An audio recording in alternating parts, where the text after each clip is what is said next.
Okay, so... what is this? Headwinds cooking tins. Passes for cooking supplies on the downside. Has most of the cooking. He's trying to fish. This has not always been here, but why is this here now? Got some plates. Just random stuff introduced at different times. What has been going on? So... this is our crew we got right now. These two are, I guess sticking around? I don't know. Did I still want to keep this also?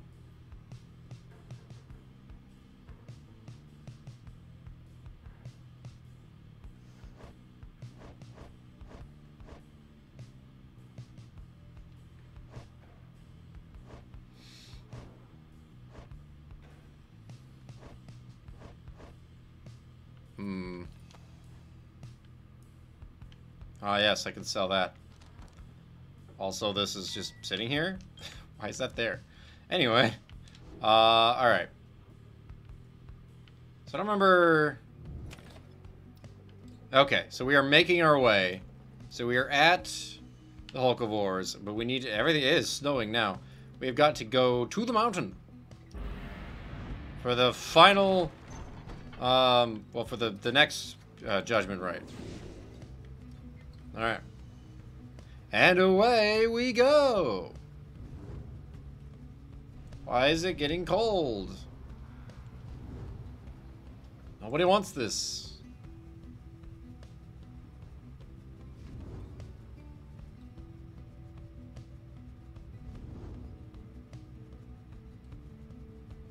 Okay, so I know last time we went there, but let's see. Tizo shall gain favor. Hamath, I don't really want to use either of these. So, okay, so if this is going to be the final judgment rite.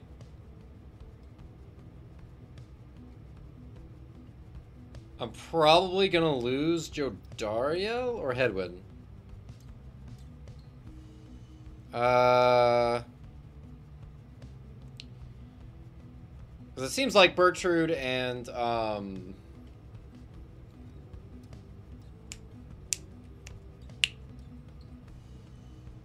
Sandalwood or something, right? Is his last name. I'm forgetting his first name. The tree guy. Those are going to be like my final two, if I have to assume I get that many. Tizo also would stay. So if I get 3 more, at least, it would be Hedwyn and Jodariel and Sir Gilman.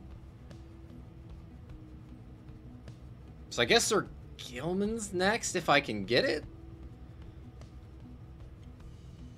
And if possible, I think I'd rather just leave Hedwyn and Jodariel out of it entirely and get, like, because I don't know how many more rights I actually have, because we had, like, what, 2 extra rights in between these, so it doesn't really matter who I pick.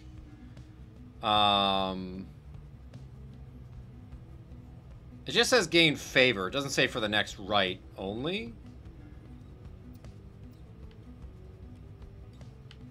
We'll do Tizo.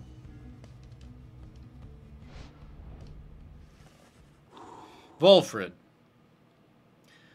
You make landing upon Mount Elodiel, where Volfred pulls you aside while the others complete the post-flight inspection. He puffs at his pipe before speaking up. Reader, as you know, I now wear the raiments once again. This means that I myself may soon be worthy to regain my freedom in the eyes of the 8 scribes. Know, however, that it is not my wish to go just yet. It is true I could be of some benefit to our plan back in the Commonwealth, but I feel my place is here for the time being.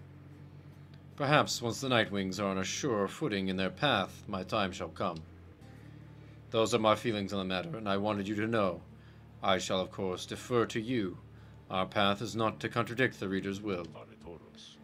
Anyway, I trust that all of us, yourself included, shall find our freedom. If not soon, then by when all of this is over. How? We've never established if and when there would be a way that we could go home without having the rights. Like, there's no way that we know of. Are we just assuming that'll be a thing?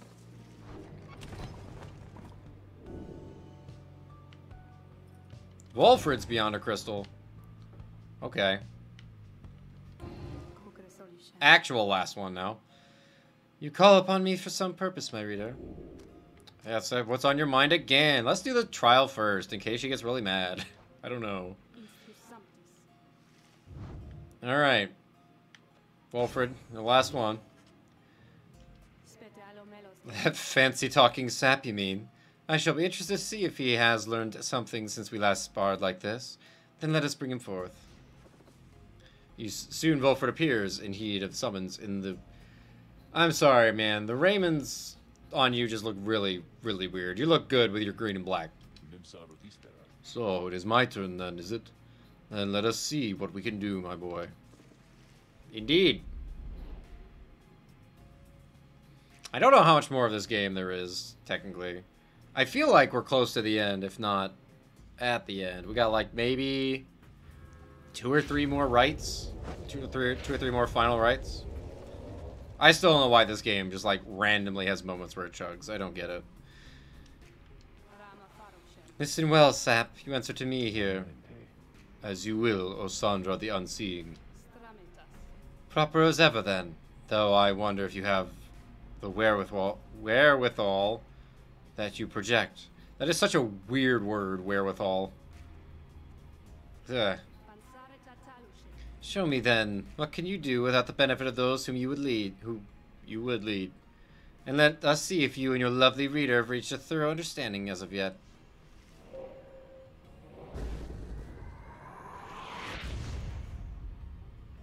And good. Game, I really need you to stop. Oh, okay. Well.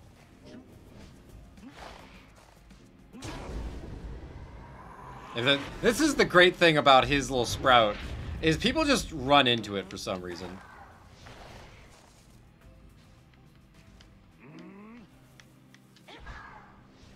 What?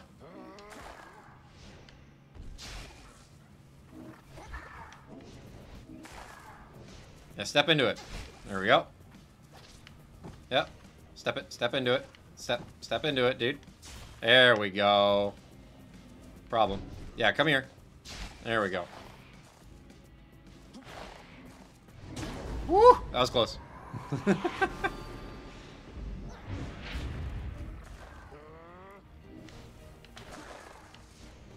Oh! Come on. What? How is he not? What is happening?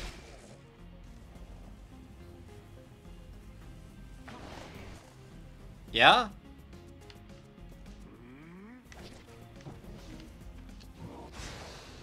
I'm very confused on what just happened. Yeah, walk into it. What? What even just happened? He like went around it, like instantaneously. There we go.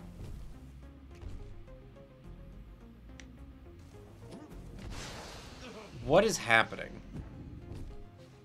Oh! Ah!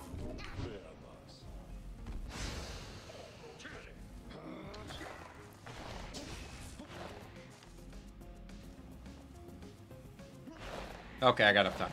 What? I missed. Alright.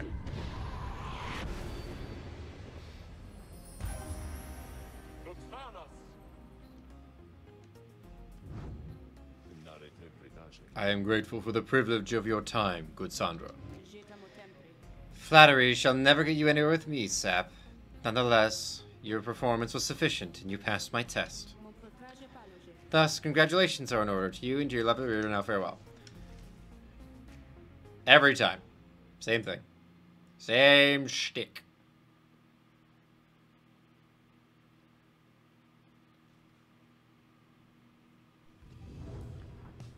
What'd you get?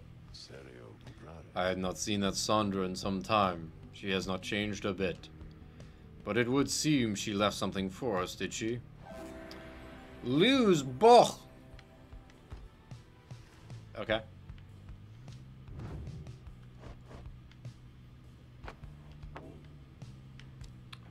Wolfred's blink ability transports him farther than usual.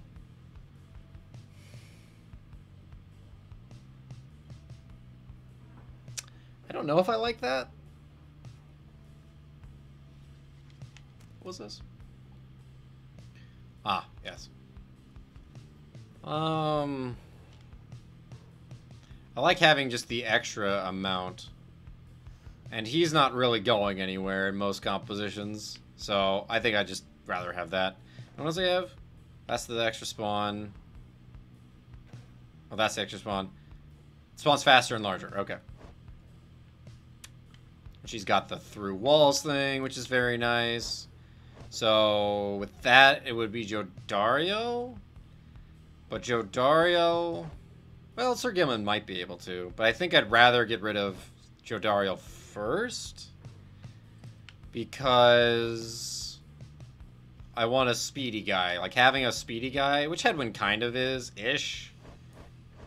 He's not super speedy, but he's about to be my fastest. Was this one that gave him extra quickness? Yeah. Maybe I should be upgrading that.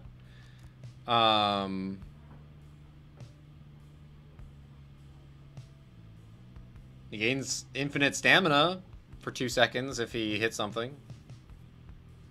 Problem is, if he hits something, he then is obviously not carrying the orb then.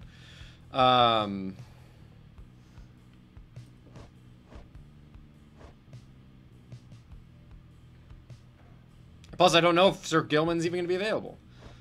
So I guess I could do Jodario as my runner? Probably not, though. Like, I feel like Bertrude's a bit of a bruiser, but more because of her blast than her presence. Though her presence is 19.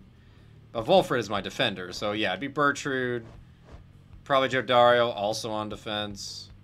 Maybe running, I guess.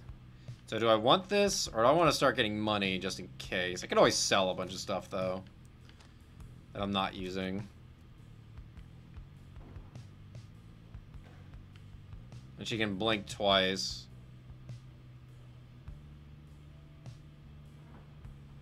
Well, she can't blink while carrying it, right?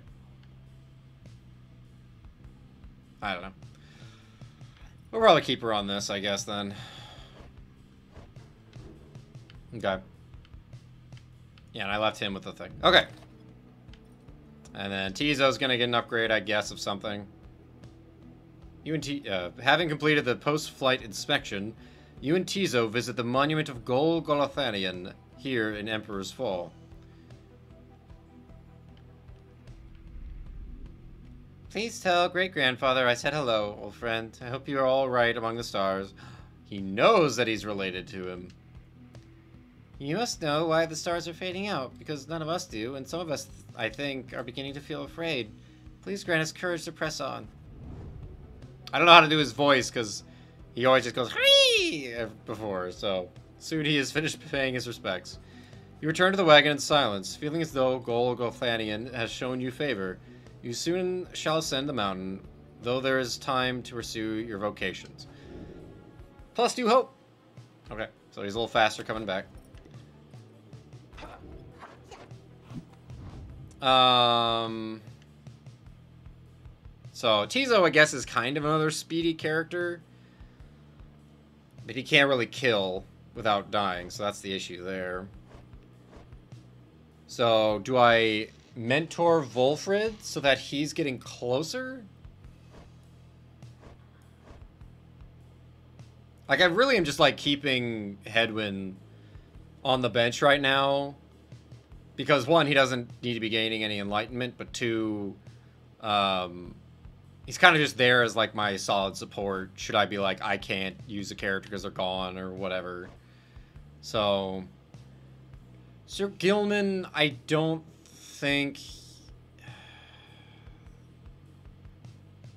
I mean, he's, like, the next one out, probably, after Jodario. So I'm not really worried about getting him to level 5. Pamitha is just probably not going to happen ever.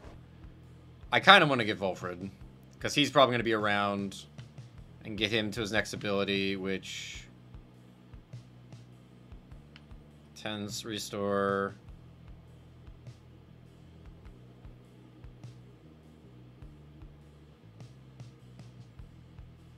I could see all of these being nice. So I definitely want that one. Maybe that one. So I feel like I'm just gonna keep mentoring him to catch him up. I should be interested to see which lessons you have taken from the book. You illustrate to Volfred some of the intricacies of the rite, focusing on how all three in a triumvirate can move and act as of one mind. You sense he grasps some of the concepts. I still don't move anybody at once. Because I just don't trust them to not just get killed off by somebody. I have no idea how much he just got. Just so. I must say, my boy, your understanding of the rites is more than I expected. Alright. Tizo! Tizo seems to be in the midst of conversation with the lone minstrel. As you approach the two of them, the little imp appears perturbed about something. And above all, he was very, very loyal. Fiercely so, in fact. All throughout the land knew better than to underestimate him, in spite of his little stature. In that respect, Tizo, and in many others, I might add, your great-grandfather was very much like you. Can I help? Tizo seems to be asking the little minstrel to confirm he's not playing some sort of prank. Aye, I'm being serious. Have you known me to be the jesting sort? Krahum. Admitting the little minstrel has always been sincere with him. Just so. Then please do not denigrate yourself, for you are not only his heir, but you are my remaining link to him, and thus to all the 8. And more importantly, you are my friend. Aw, how old are you? Tizo is grateful to the lone minstrel for his kind words, and considers him a friend as well. The Nightwings need you now, more so than ever. Then the lone minstrel turns to you. Is that not so, reader? Oh my god, you opened your eyes! Ah! Close your eyes, close your eyes, close your eyes! Respectfully decline. Yes, heartily concur. You concur with the lone minstrel's assessment of Tizo, even though I'm probably not going to use him at all. But he's a valuable member in the back wing, just in case, you never know. As the most remarkable and irreplaceable member of the group, he's an extraordinary imp indeed. At this, Tizo rushes up to you and gives you an imp hug. Aww. Somehow, with his tiny little wings that I don't even think can reach the front of him. Krihak is grateful to you for your kindness and your support of him. Tizo bounds off happily as the lone minstrel looks on. And there he goes. Thank you indeed, reader. Tizo sometimes loses sight of all that makes him special, a quality uncharacteristic of his kind, but not so much uncommon among yours. Once there was a time when he was the sole imp able to conduct the rites. Since then, however, other triumvirates have found imps with the capacity for it. Though none is awesome. They make for useful allies, no? More than willing to conduct the rites, whilst having no desire to leave this place. Although, little Tizo does have dreams of visiting the Commonwealth. Don't tell me that! You're gonna make me feel bad about, like, never trying to get him to leave. Of course, we're all eventually leaving, somehow. In any case, I am certain he shall continue to serve the Nightwings faithfully. The lone minstrel bows his head on his way out, bidding you a good rest of the afternoon. More hope for Tizo! He's up to +3 now.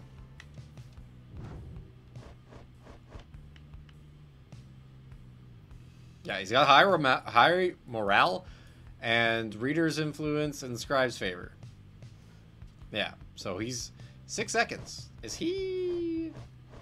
He's up there with Hedwin for fastest hope right now. All right, that got him up there.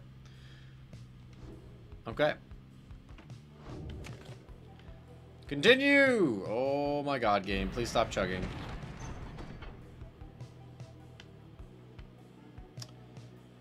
Since someone will gain favor, Jodariel will gain favor. Well, like I said, we're probably going with Jodariel, so... Hedwin, you're staying, because I got a defender in Volfred, so... Hedwin will just kind of always be my stable base in my back pocket. Probably after I get rid of Sir Gilman next. He'll be my runner. En route to the mountaintop, you pass by a monument to Luce Glorian, and Jodariel happens to take notice. You scribes are quite predictable. The others are naive to think our opportunities at freedom were indefinite. So, now we have to make the most of every chance, is that not so? I fail to see how this is any different than before. Soon she has finished paying her respects. As you prepare to continue your ascent, you sense that Luce Glorian has shown her favor. She got bigger presents! Alright. She going home. Jordario's been gone, like, even longer than Volfred, which is crazy. It feels like Volfred should be the oldest, but... She going home. You and your fellow exiles gather at the foot of Scribes' Gate before an archway carved of stone where stands the Gate Guardian. Greetings to you, Celeste.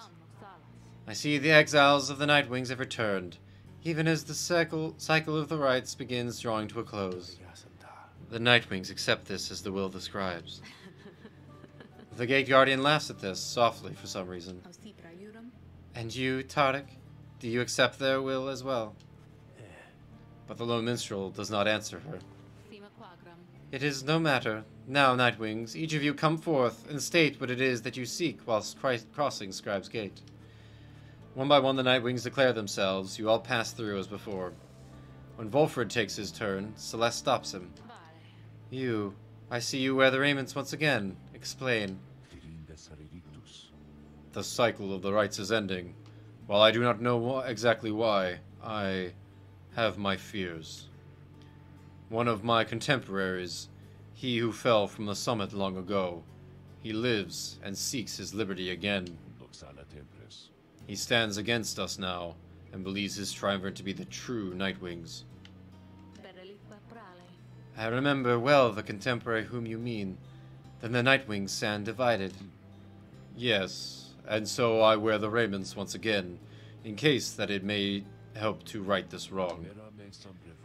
For I am Volfred Sandalwood, and I seek liberty for each of us, so that one day we all might stand shoulder to shoulder on the other side, bring our freedom to the people there. She considers Volfred's words for a moment. I see, then move along. The guardian of Scribes' Gate regards you all, and then she beckons you onward. The 8 scribes bid the Nightwings welcome. Go forth with glory. Celeste? What is it, Tarek? The will of the scribes. How long have we both followed it? I think you would agree. In equal measure has it drawn us close as separated us. But if their aim now is to keep us apart for another age or longer, then... No, I do not accept their will. You blaspheme, Tarek, and at the gate no less. Damn. The low minstrel simply puts his hat back on. Then may the scribes themselves admonish me. Until tomorrow night, Celeste. Yo, he going for that Gate Guardian. And we going for that liberation right. Who we playing against? I forgot. Chastity? Is that who it is? Having reached the peak of Mount Elodial again, you see the vastness of the downside all around you. It leaves you deep in thought regarding which of your companions ought to go free this night, as May did the last. Oh, that's right. May was last. Alright. Who we got? Volfred. Volfred looks up as you approach and smiles. I never thought that I would say such things, my boy, but it is good to wear the raiments in the rites once more. The march of time does have a way of healing certain hurts. Besides, the Nightwings of today were a very different beast than the triumvirate which took me in almost a decade ago. Ours was a triumvirate of exactly 3. Well, 4 with Tizo, who proved to be an exception, though historically the Nightwings never took on more exiles than needed. I have mentioned my predecessor, Brighton, and my former companions, Arisa and Orlek. Perhaps naively, I had hoped my time with them would not be relevant directly to what we now attempt. But, seeing as our stories are now intertwined, do let me know if there is more you wish to learn of them. Yeah. All. You inquire about Brighton, who you understand was liberated prior to when Volfred was first joined the Nightwings. I never met Brighton in person, but I know him rather well by now. Though, for that matter, my boy, so do you. He studies your action for a moment, then... Hold on. Like, it's not... It's not Tarek, right?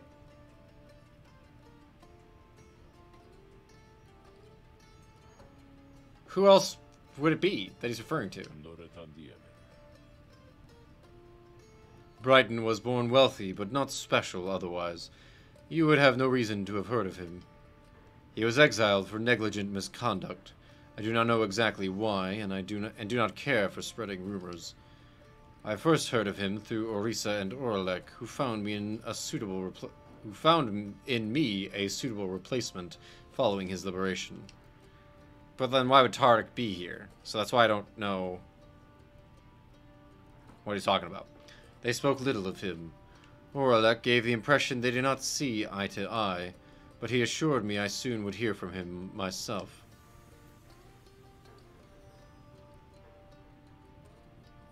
Indeed, as I became accustomed to the book, which you know well by now, I soon began to hear the voice. No. He's the voice? Walford looks at you as if to see if you take his meaning. You see, my boy, after Brighton's liberation, he assumed a new identity within the Commonwealth, and a new responsibility to the triumvirate which liberated him. That voice you hear from time to time, whensoever the stars align, it's his. He is no longer Brighton, but now none other than Archjustice Androbolus IX himself. What the fuck?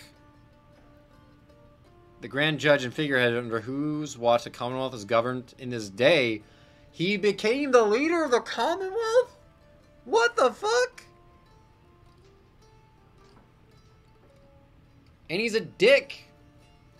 Like, I mean, I already knew he was a dick. Like, he's just generally a jerk. But, like, he sent some people down here for, like, the dumbest reasons, from what I recall. What the hell?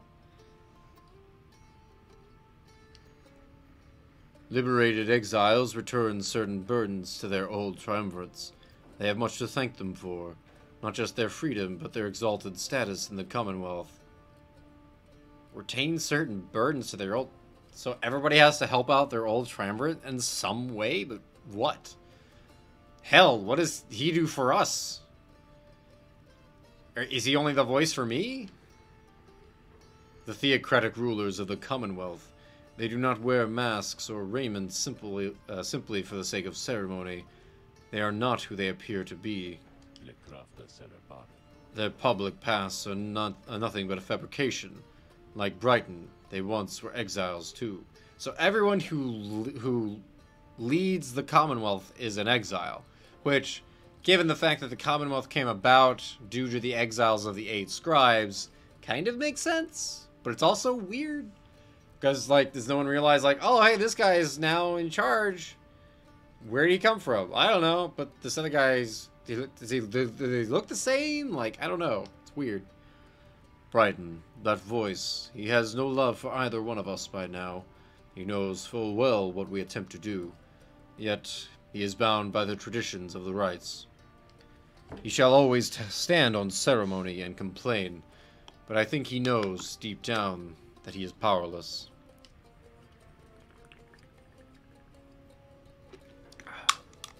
How ironic that one of such high status in the Commonwealth should be so frightened of some long-forgotten exiles such as we. Anyway, that's Brighton for you. He must have seen in you the potential to be one of his staunch supporters for a time. If that's a path you'd wanted to pursue, I should apologize. Now then, whom else should we talk about? Yeah, what the hell, Orisa? Okay, so not Tarek. I was like, who else would it be? Oh, I guess the voice. Sure. I had no concept of who the voice could be, so... You still curious on who Tarek and Celeste are. You ask about Orisa, who you understand betrayed Oralek at the moment of his liberation, but then perished in the Shimmer Pool. I'm afraid you know the brunt of it, my boy, but I suppose you ought to know something of Erisa's Erisa? Yeah, Erisa's past, lest you be quick to judge her solely by her actions. Yeah? Mind you, I would never make excuses for the terrible choice she ultimately made, but her life, I understand, was very difficult. Erisa had been exiled for the foulest of acts. You could see it plainly branded on her face, such was the heinousness of what she did in the eyes of the Commonwealth. She was branded? On her forehead, or is that a headband? She was an apprentice blacksmith in her youth, taking up the post left by her brother. He had fallen in battle on the blood border, despite wielding their father's own lance and armor. Her father never quite recovered after this, and had grown cruel and detached. It was Erisa who took the brunt of his fury. He expected the impossible of her.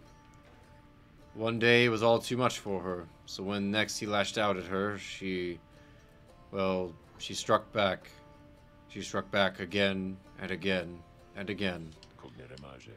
When they came for her, her father was gone, and she was not herself. She was promptly cast into the downside for the crime, where her hatred for the Commonwealth only grew. Erisa always was intense in her demeanor, haunted by her father's memory. More than that, her chief motive for wanting back her freedom was, in hindsight, not a healthy one. She longed to join our nation's enemies, to build for the High-Wing Remnants, a great siege engine that could shatter the defenses of the Commonwealth and forever end our feud. What she ultimately did to Oralek, it was an act of pure and thoughtless desperation. I do not think that it was simply evil, nor do I think that it was personal. I often wonder, though, if, in her final moments in the Shimmer Pool, she understood what she had done, and the depths to which she had fallen. For years, I must admit, I hated her, but now, my only hope is that she found peace untenable during her relatively short life in the Downside and the Commonwealth. Furthermore, I hope the life of Erisa offers some perspective yet to those of us who have not made the same mistakes. Now then, was there something else? Yeah, the guy who's gonna mess my shit up. You ask about Oralek. What Oralek was like when he and Volfred first became acquainted. Volfred remained silent for a time. I was very, very sick, you know, when I first landed in the Downside. The long trip down the river must have been a little much for me. It was Oralek who found me. He could not have known of my capacity to read before he revived me. He was a physician, intolerant of the sight of suffering of any kind. Not just any physician, mind you. A gifted, highly decorated one. He served on the front. That explains him fixing Tizo's horn. Back then, skirmishes erupted frequently, and those, such as Oralek, they had to deal with many casualties on either side. In time, he said he grew repulsed by what he saw. This sowed in his heart a yearning for an end to all the bloodshed, so he tried to use his status to negotiate a treaty with the High-Wing Remnants. It must have gone about how you'd expect. He was given direct orders to return to the front, but when he refused to soil his hands again, they cast him to the Downside. Here he gained the notice of the Nightwings, and before long he grew to be one of the finest ride conductors anyone had ever seen. He was instrumental in the liberation of his companions, whose roles in the triumvirate were later filled by Erisa and me. In time, Oralek's own opportunity for freedom had come up. He longed for it, so that, with his exalted status, he might stand a better chance of negotiating peace.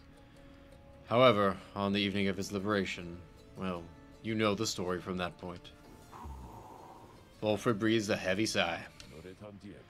He and I were kindred spirits for a while. I could not bear to think that he was gone. And now, I still cannot entirely believe that he is back.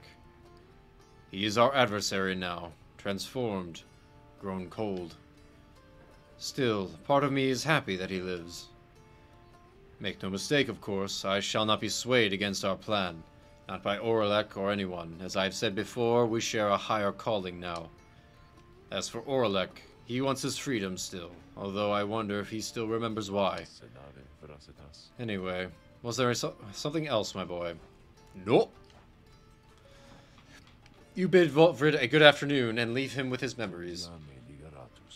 My pleasure, Rita.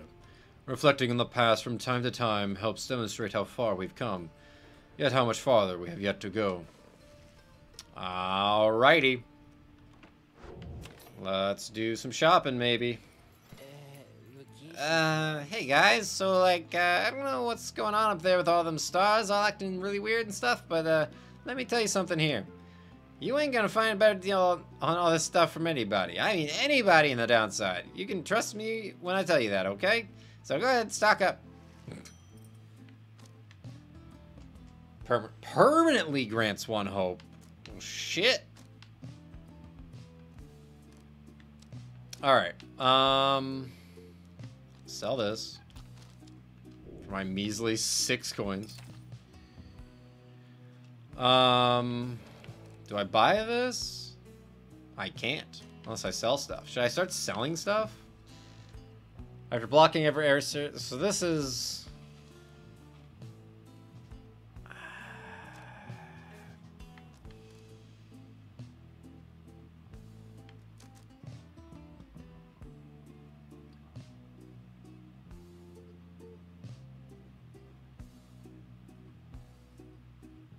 I mean, I can sell this at some point.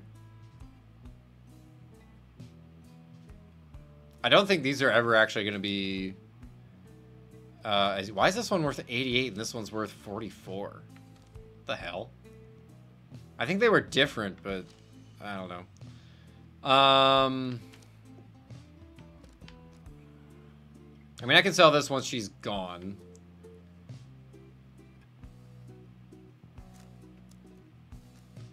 What was the thing I was looking at improving?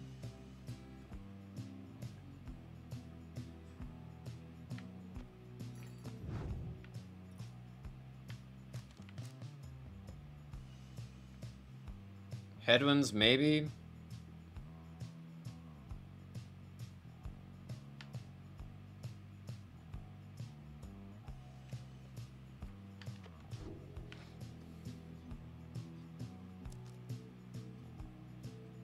Jumps farther than usual. I think I'd rather have him coming back. I never fling the orb. I kind of want to get rid of these two. Probably can get rid of that too. But is it worth it or necessary for me to get this?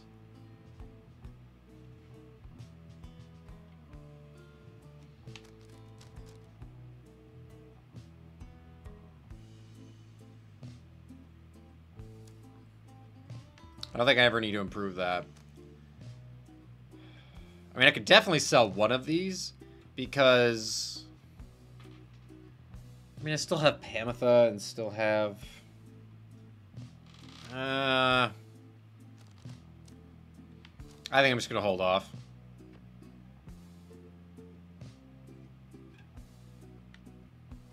And just in case, I still want to use that for Jodario. You have a good day out there. Okay. Okay.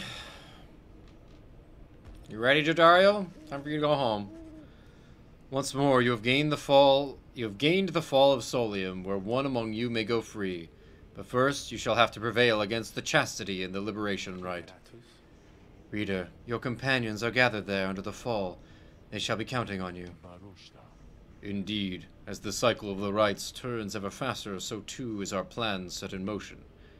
We're at 51%! Hey! We're more than likely to succeed.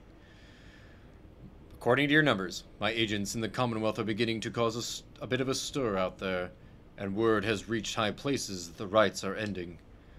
This is our chance, though let us not despair, should victory elude us here. We shall make the most of whatever the Scribes may have in store for us. That is to say, good luck, my boy. It's time. Why did the music randomly kick in?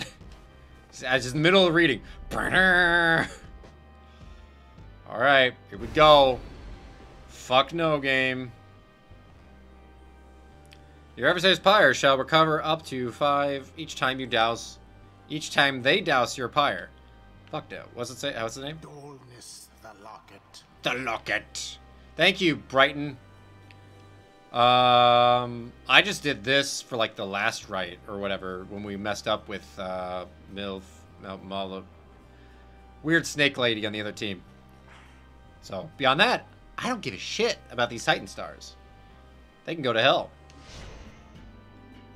The minuscule amount of enlightenment I get from it is not worth it.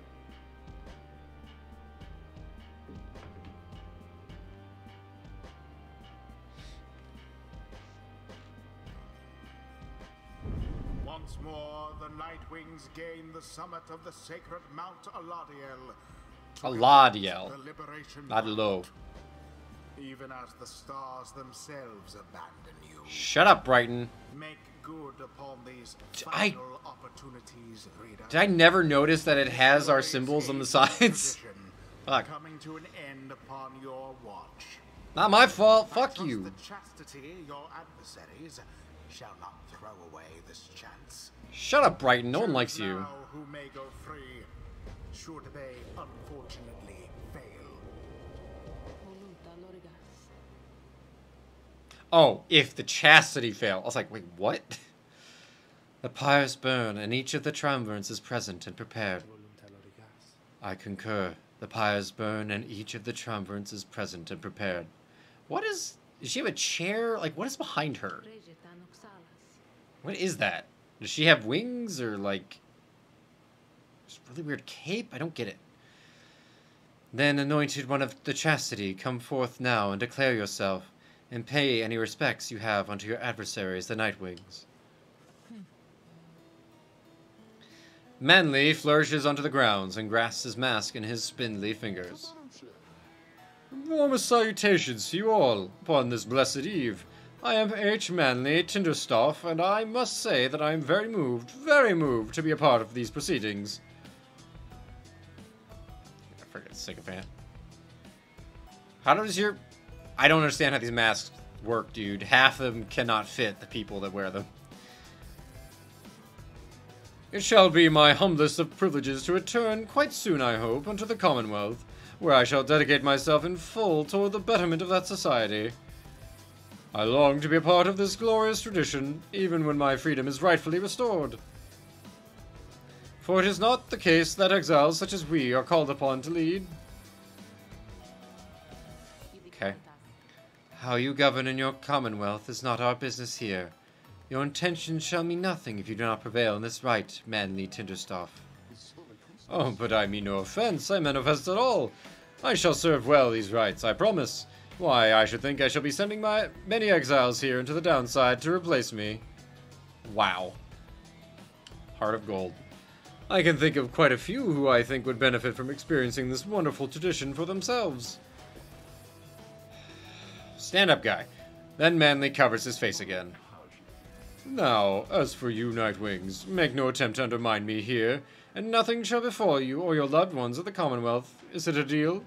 Go fuck yourself, Manly.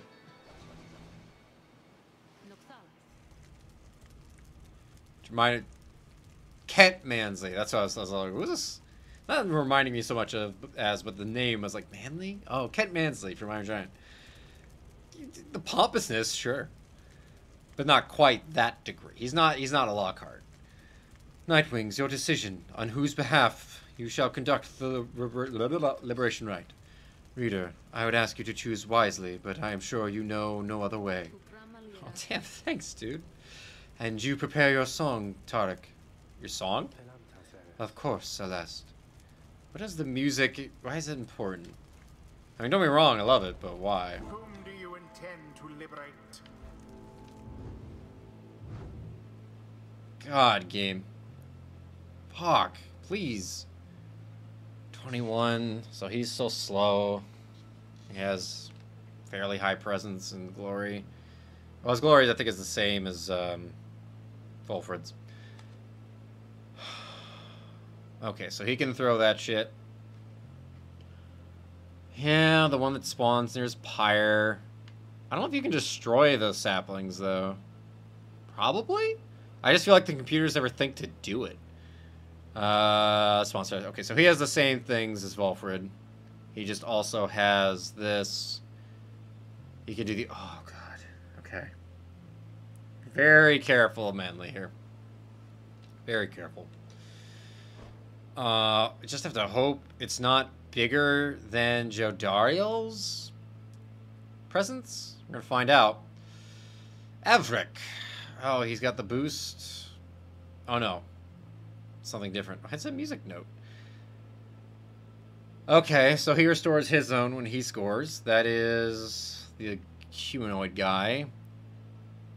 Okay, so he's like May. Yeah. So he jumps. He jumps.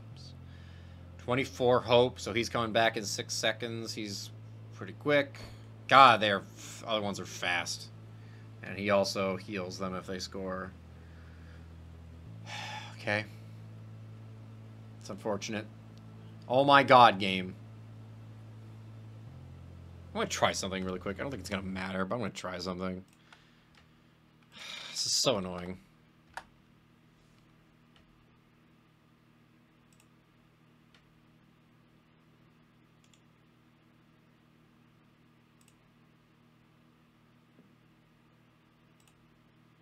All right.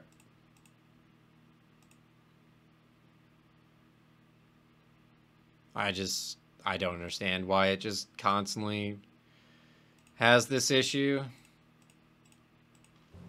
All right. So he's got returning allies, wide area of effect, covers all of his stamina. Oh, this team's annoying. But it's not a demon with 40 presence and double dash, so that's cool. Okay, yeah, so Sir Gilman can go now. So it seems to be post level 4. It seems like it was just like post 3 the first time. It's probably just like whoever had the highest or the highest leveled ones got to go, and now it's like, oh, but now it's level 4. So yeah, Jodariel, I think it's your turn. I think you're going home.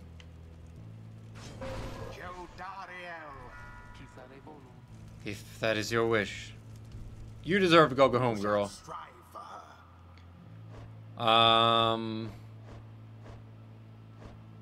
Okay. So yeah, you have the respawn and the double defense. You also have 15 hope. Oh, I don't know when you got Reader's Influence, but alright, cool. So I think you have the same as, what's-his-face? Same stats. So. Which I don't know if, like, every type of character has the same stats. They just get augmented by the, like, the stuff. But I've not been paying that close attention. Alright. Volfred. We also have 165 Pyre now, so that's good. Or, 4 our Pyre. Let us prevail on this night for you, Jodariel, and for the good of our ailing nation. And then Bertrude, who your thing is, when we have less, she deals more damage. Charge up time is reduced. It's almost instantaneous, I feel like. And... Right.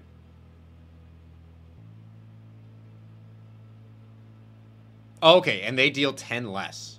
Nice. Nice. Was that? Okay, that was the end of the left side. It's like that one. It's like if she gets to 5, I'm gonna go with this one. So that way, regardless of which way it is, she deals more damage. But yeah, Jodariel, or not Jodariel, Bertrude. Bertrude.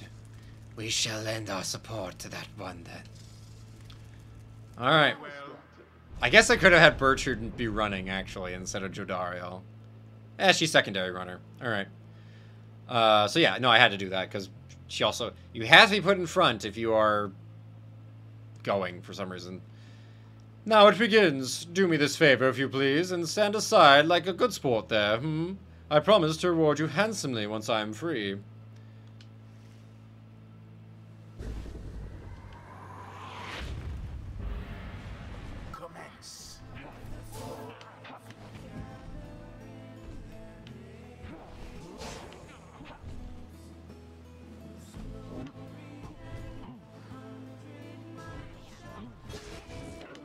What?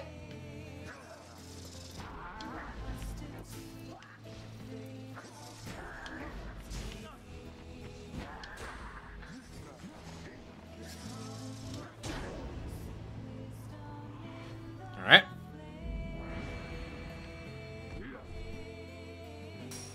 Alright.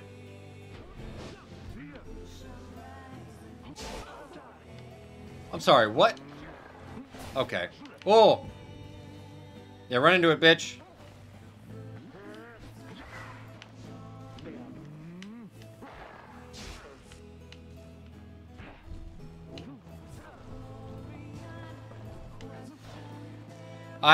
Game?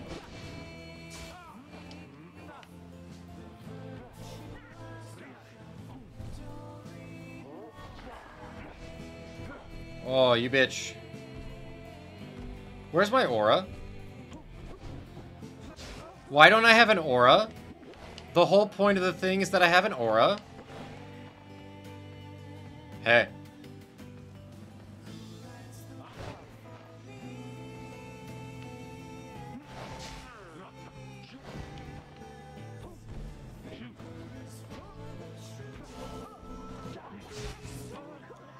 Oh, come the fuck on, game.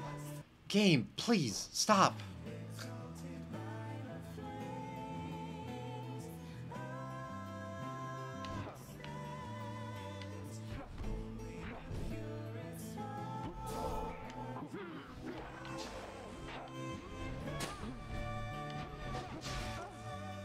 Fuck you.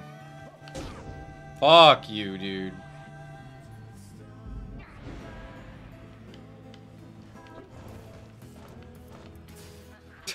Okay.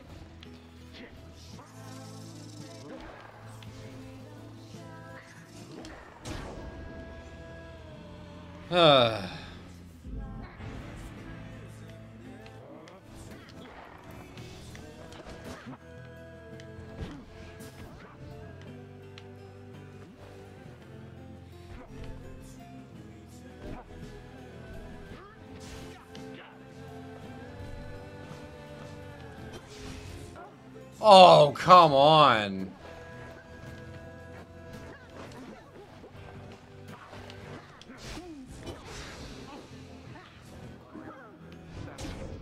I'm so confused on what just happened. Where was my extra little dude? Quite the turn of events.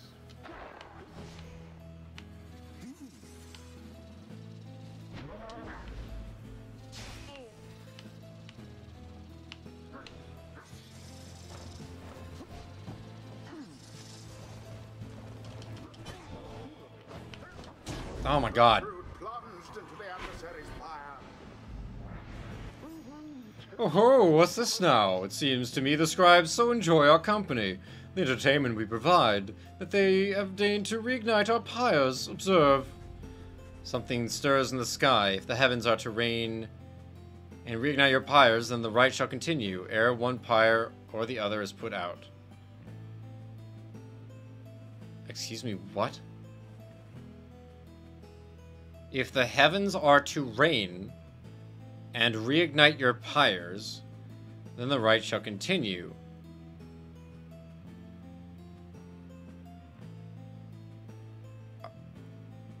What? First of all, rain and reigniting pyres seems contradictory. And then the rite shall continue, ere one pyre or the other is put out. You mean like it already does?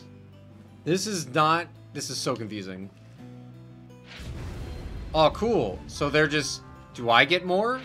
No? Fuck you. Cool.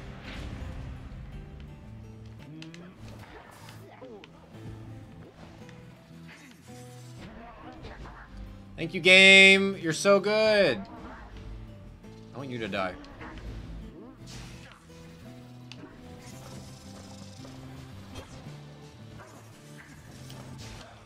Why didn't I jump? Hello?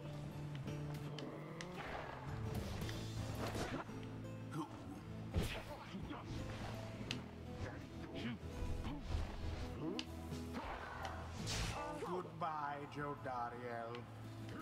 Excuse me? Game, I really need you to fuck off. A rude predicament for the chastity. Now to the flame.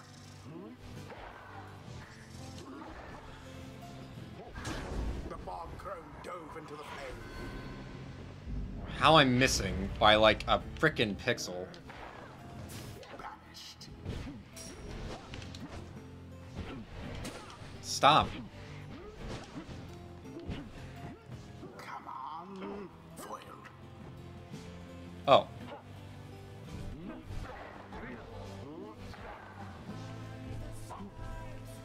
Why don't I have my frickin' thing?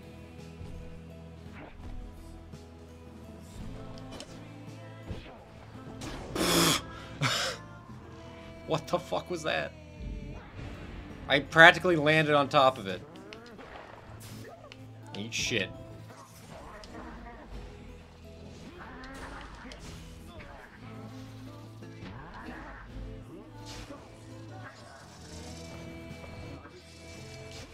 I don't understand.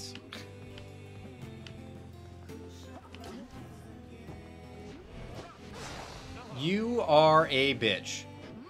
What? He literally has to go in it to pick it up? How? What is this bullshit hitbox? Game, I really need you to work. It's kind of really hard to play this game when you just have these spikes of I don't know what the fuck is happening. Because you cannot run.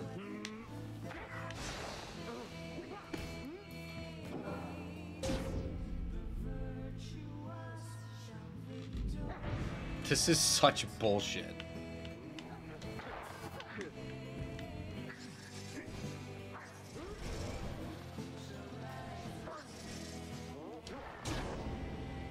Fuck you, game.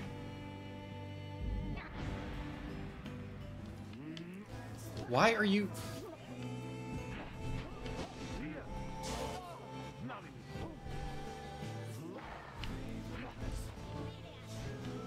I don't understand! Why am I losing?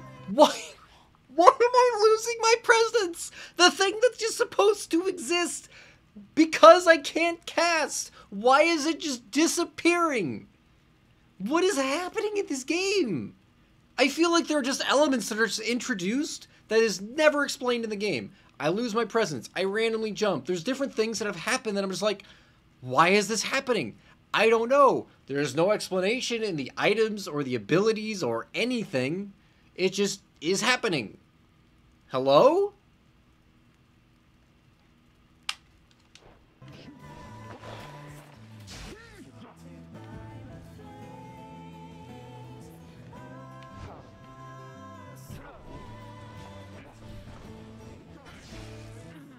Fuck you.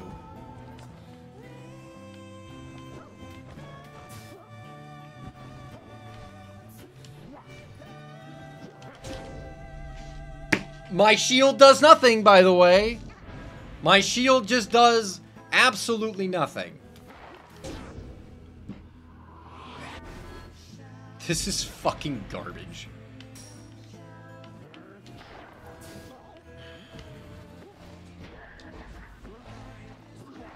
I'm sorry, why were you randomly immune?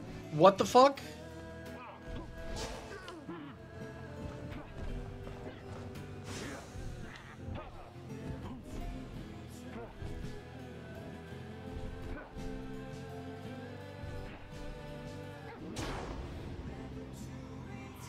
Fuck off, game. Just let Bertrude score and be done.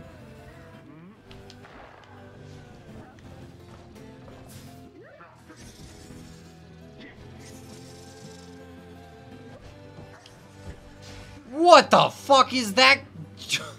That's garbage. He's covering the entire frickin' Pyre.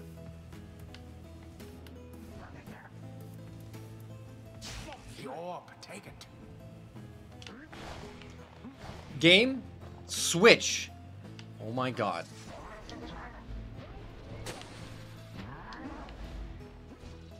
How are they all just immune to it? God. What the fuck? The Night Wings proved their worth. Why isn't your Daria in the middle? Rather convincingly, I must admit. Yeah. I don't understand how it decides these portraits at all. Thus ends God. Operation Right. Bullshit video game. Thus, the Scribes have chosen the I... exile appointed by the Night Wings shall be free, Shut up, Brighton. absolved of all misdeeds, return to glory in the Commonwealth. Does she lose her horns? Her adversary and all others shall remain. Because they get horns based on their sins and for how long they've been down here or something. From my understanding. Why, this is an utter outrage! Have you any idea what you've done, you ingrates? Fuck you. As it stands, this game is easily the worst of Supergiant's games, which is not to say it's terrible, but it has the most problems, I feel like. I don't remember this much of an issue with, like, Transistor, which would be the other contender in my mind.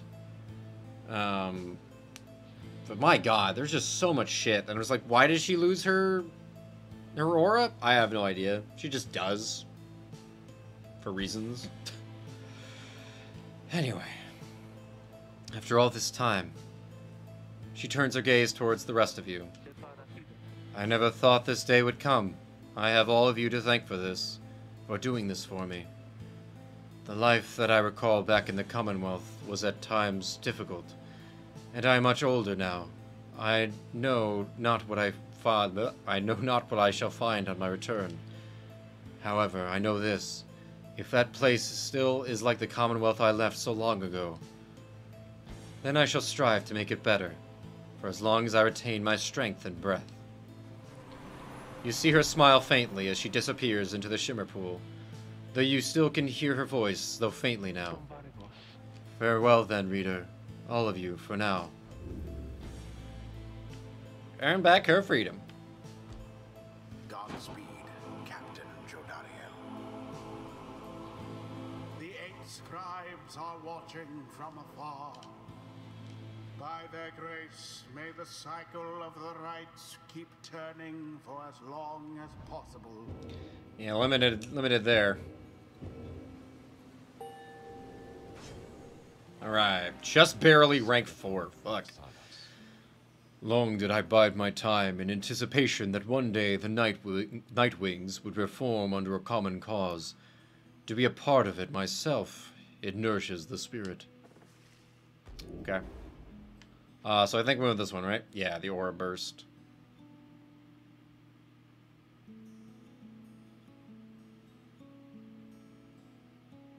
So I don't know if he's getting half of his half... Oh, no. So is it just 500 inspiration every time? So, like, guaranteeing he's going to get 500 more. But the thing is, it doesn't matter, because it's not like I have a current inspiration. 6750. Great. What's the total? What's at 5? No idea. But the numbers are incredibly not helpful. It at best gives you a vague idea, but even then, why? Why even bother? I think I'd still rather have this one first. Yeah. Like, at that point, I would just restart. My Pyre gets extinguished. Bertrude, you're not going to get to 5 yet, are you, either? Neither of you is going to get to 5. Until the turning of the stars. So are we getting, like, one right in between?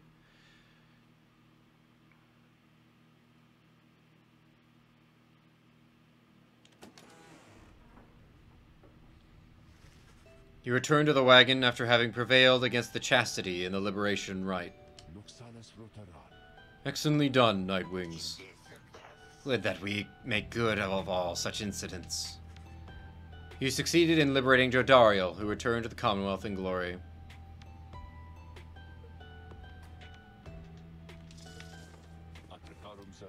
We have but a few such liberation rites remaining. Exactly how many I do not wish to speculate about as yet, until such time as we can better say for certain. Under no circumstances would I suggest this is ideal. However, it is opportunity enough that our plan may as yet succeed. 60%. Jumped it up 9. Although, all these setbacks, I fear... Wolford trails off and falls silent. Some of the others exchange looks. They are beginning to understand. With the rites soon ending, everything which Wolford has sought, both on his own for many years and now with all of you, all of it may have been in vain. The hush spreads to the others. Yo, we're at 60%. We're good. It's just going to go higher. Come on. But not to you. You then proceed to do something that none of them seem to expect. You raise your voice. Each of your fellow exiles turns to you, their expressions asking you a question with no easy answer. What are we going to do? As you meet Tizo's gaze, the words for the occasion begin to crystallize in your mind. You are searching for the right words, as all your fellow exiles are looking to you now. Search for the words to say to your fellow exiles. Interact to gather your thoughts. Search for the words, interact to consider a different angle on this. What the fuck? I feel like I haven't had to do one of these kinds of things, like, since the beginning or something. So, interact here to consider what to say. Do I do both? Or just one?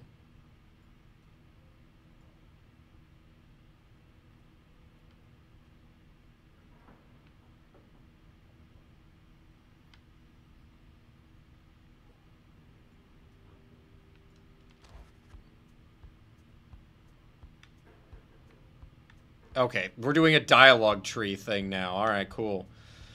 You've always chosen your words with care. You tell them that you all have stood together time and after time throughout this quest, and are now poised to seize upon a glorious opportunity. What am I choosing here? What is this?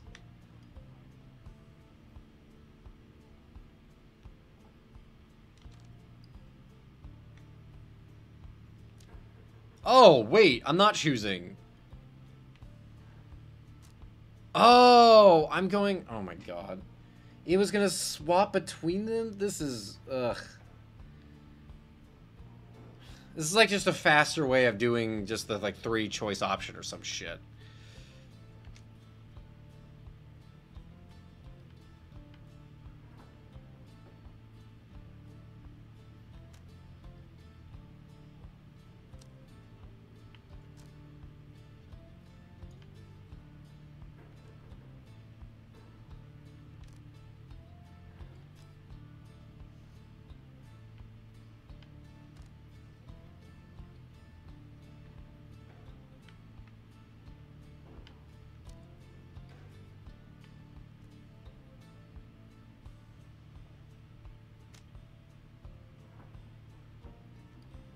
I'm gonna go with this.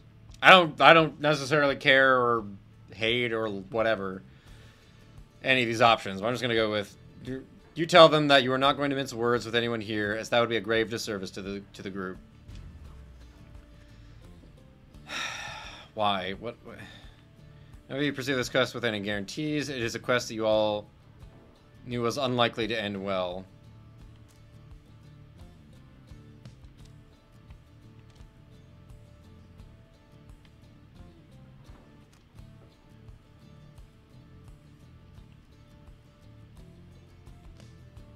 And you knew this was a possibility. I don't like that it changes the second option. It's kind of annoying. Your path to freedom is laid bare before you all. True freedom is not waiting for you in the Commonwealth. The path is simple enough without the added burden of despair. No. None of you pursue this quest. I don't know why this matters.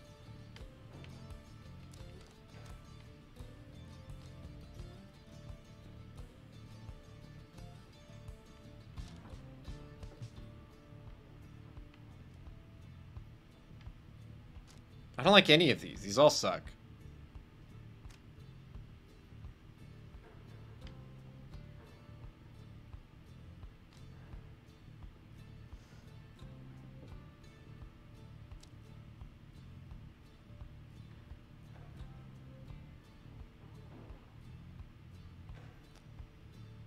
Except we thought we were gonna have unlimited options.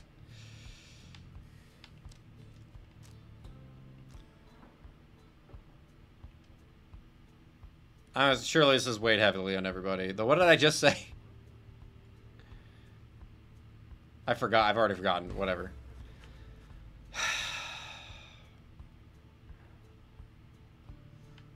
Oh god, now it's 3 options. Why am I doing this?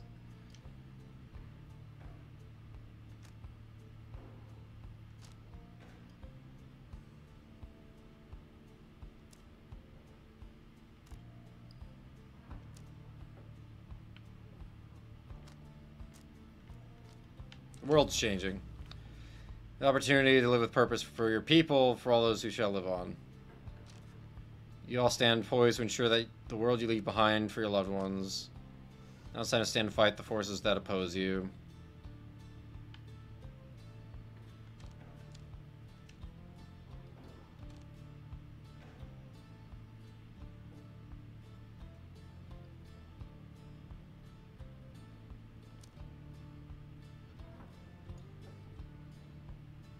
Sure. Oh, God. Why is this happening? Jesus. Jesus. Chill.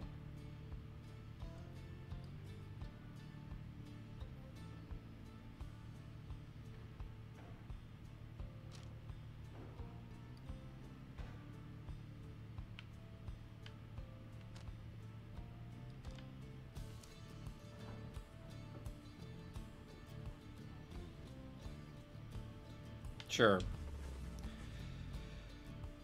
Let us stand together now and always. Then you join those in silence. Mere distance cannot separate our spirits. The stars have not vanished. They have joined us.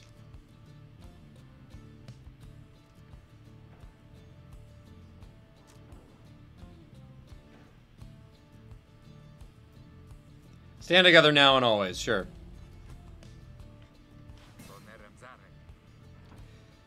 Damn right, my friend. We've stood together time after time, and I'll be right there with you till the end, no matter where we end up. You truly believe that your Commonwealth can change its ways, then, reader darling? I suppose that I may have yet come to believe it too. Thou wouldst dare to change this ancient world, reading one, and yet thy words are tinged with certain truths. Scritty hop! Vows will stand with you no matter where your quest shall lead. May long the stars remain aloft, a light for you, reader, sir. All the while Volfred remains watching you intently. Then his expression softens, and he smiles. You are right, of course, my boy. We are the Nightwings. It is precisely as you said. Let us stand together now, and always. Let us then, reader, to the end of our quest. Lead us then, reader, to the end of our quest, and the dawn of the new age for all our kin. Volfred yelling, "Everyone, for the Nightwings!" Everyone responds in kind.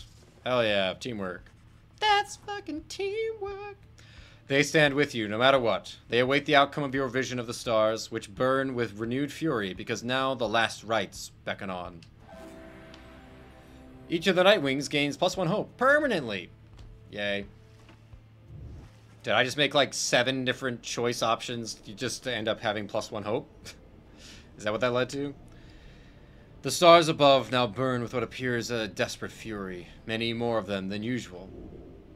Your path is yours to choose amid a myriad of stars, is it? It's all red and shit. Kaelmer. Gol. Millith. Tresta. Haub.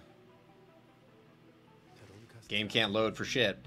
The stars of the 8 scribes, they shine together now as one. The lone minstrel draws breath as though surprised by what he sees. He backs away and averts his eyes. This is another sign the rites are soon to cease. Few chances yet remain to confront the adversaries you have met during your journey. Okay, like I give a shit about that. Okay, so still 2 more rites.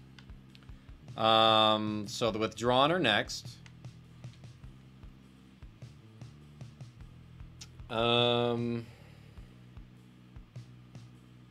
It's a little weird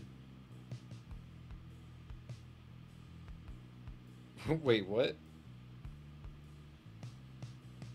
The Tempers are prideful at having prevailed more than all triumvirates combined. Yeah? Like in history or just when I've been here? Because definitely not the latter. Okay. And I let you win. Like, legitimately just let you win. Because I wanted to get Hedwyn, to level 5. God damn it, the accusers. Well, let's see what everyone's... What we have access to. You again. Game! You guys again, alright. Huh? So all the lowest ones. All the low ones. So from Fate on down. Are the 4 that we can go against.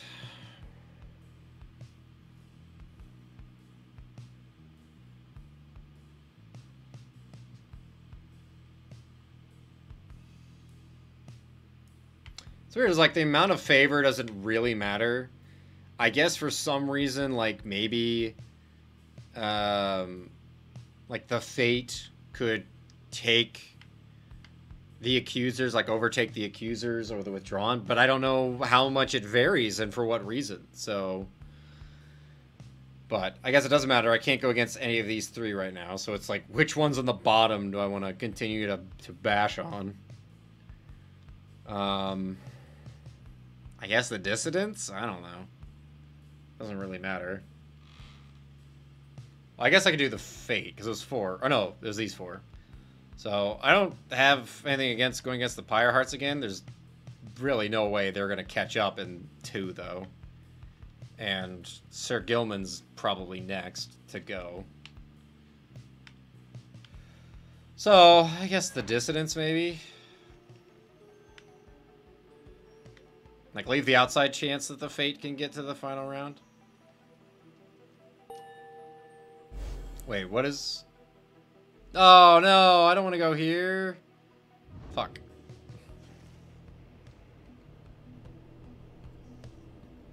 Hopefully it's fine. Very well then, reader. Once more you shall face Barker and the Dissidents when next the stars align. We may set course for the Isle of Kaelmer at dawn. For now, please get some rest in the remaining dark of night. God damn it. Take it back. I don't want to go to the Imp Island again. Hedwyn, buddy. You look glum. You find Hedwyn on his own after Jodariel's liberation. You sense straight away what is on his mind. The 2 of them were close through much of his life. He looks up at you, but his familiar smile is nowhere to be found. I'm sorry, my friend. I should be in a much, much better mood right now. It's just... I can't believe she's gone. Then he shakes his head. Listen to me. I'm talking like she's... He falls silent again. You can tell he needs some time to himself right now and turn to leave. Wait. Hold on. Don't leave me here just yet. First of all, my friend, thank you. I don't like to think of it in quite these terms, but... out of all of us, I really hoped she'd managed to get out of here. She'd been here the longest, not to mention I'd probably be dead 10 times over by now if not for her. What's more, maybe other than Volfred himself, I have a feeling she's really going to make an impact on this plan of ours, back on the other side. Just the same, though, I am going to miss her. You and Hedwyn share some memories of Jodariel for a time, though it grows clear to you that he needs some time alone. Thanks again, my friend. I hope that one day all of us can meet again. Jody, she'd be happy on that day, I bet. It is very late now. You part ways after bidding each other a good evening. Alright, we got some book to read. The book! Alright. Chastity. Oops. What? How did I click that? Ugh.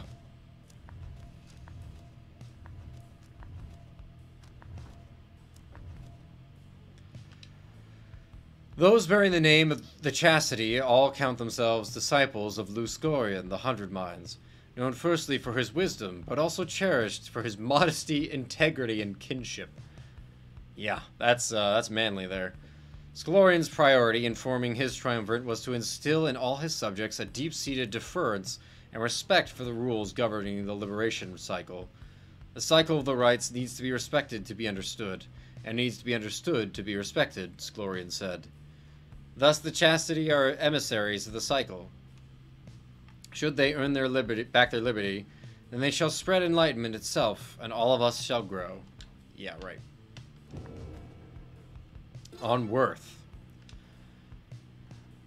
The fallen empire of Sar was ruled according to an ancient bloodline thought to be infallible. Our society shall instead be by those who earn the privilege. We the Eight, we cannot bear the burden of determining your worth. It shall be determined by your peers and by you yourself. We shall provide a framing through the rites to put you to the test against yourselves, against your kin, against your adversaries. The downside cannot let us all go free. Thus freedom to the worthy. Or can it? Because we're all supposed to get free. As the worthy, your true calling then begins as you return to a society which longs to learn the wisdom you have gained along your path. The worthy shall lead. Okay.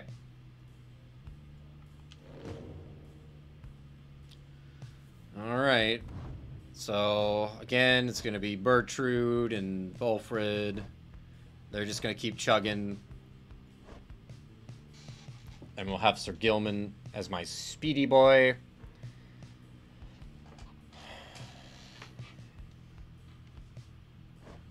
And then I guess if there's still more and it's not the last one, be either Tizo or Pamitha. I guess. So I feel like I'm keeping it Volfred, Bertrude, Hedwyn for whatever the last ride is going to be, which I hope they tell me. I hope it's not like, oh shit, that was the last one. It feels like Volfred's going to tell me at some point. It's just a matter of when.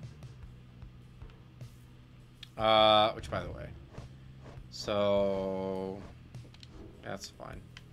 And we could sell Jodariel's horn thing now. But first,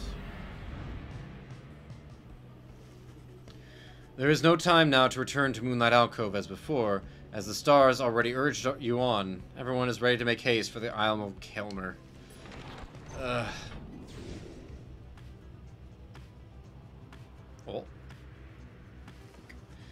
Volfred approaches you as you fly above his hidden lair at the Moonlight Alcove. You cannot help but wonder if you shall ever return there.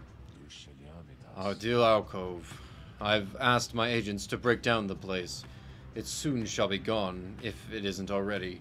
We shall not be returning. We've not the time to do so anyway. And with Oralek back among the living now, and no longer fond of me, I do not think what he would do with it. Unfortunately, hiding places are of little value once they're found. Once all this is over, those of us who do not manage to return, we shall have to find another place to live. To try to live, at least.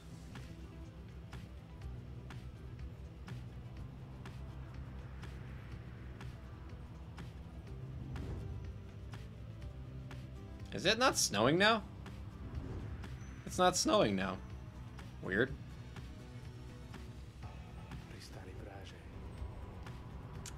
Again, we return to the Isle of Kelmer, hidden in the storm.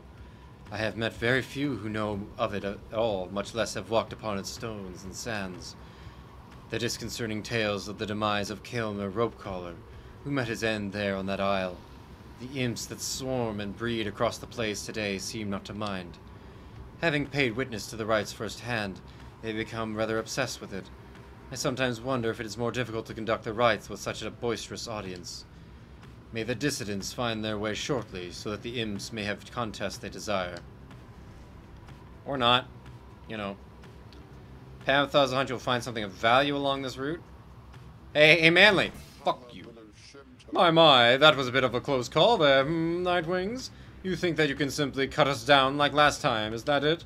Now then, we've a most pressing engagement soon, so I'm afraid we've little time for chat. Much as I do cherish our exchanges, we must beg your leave until some other time. That was you. Hedwyn thinks this may be a more restful current. Thinks this may be a more restful current toward the Isle of Kelmer. What?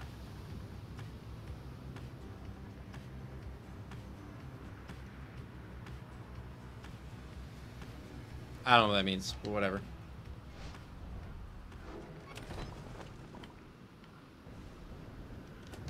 Nothing? Alright. Gaze into the abyss. Maybe everyone will get like a buff.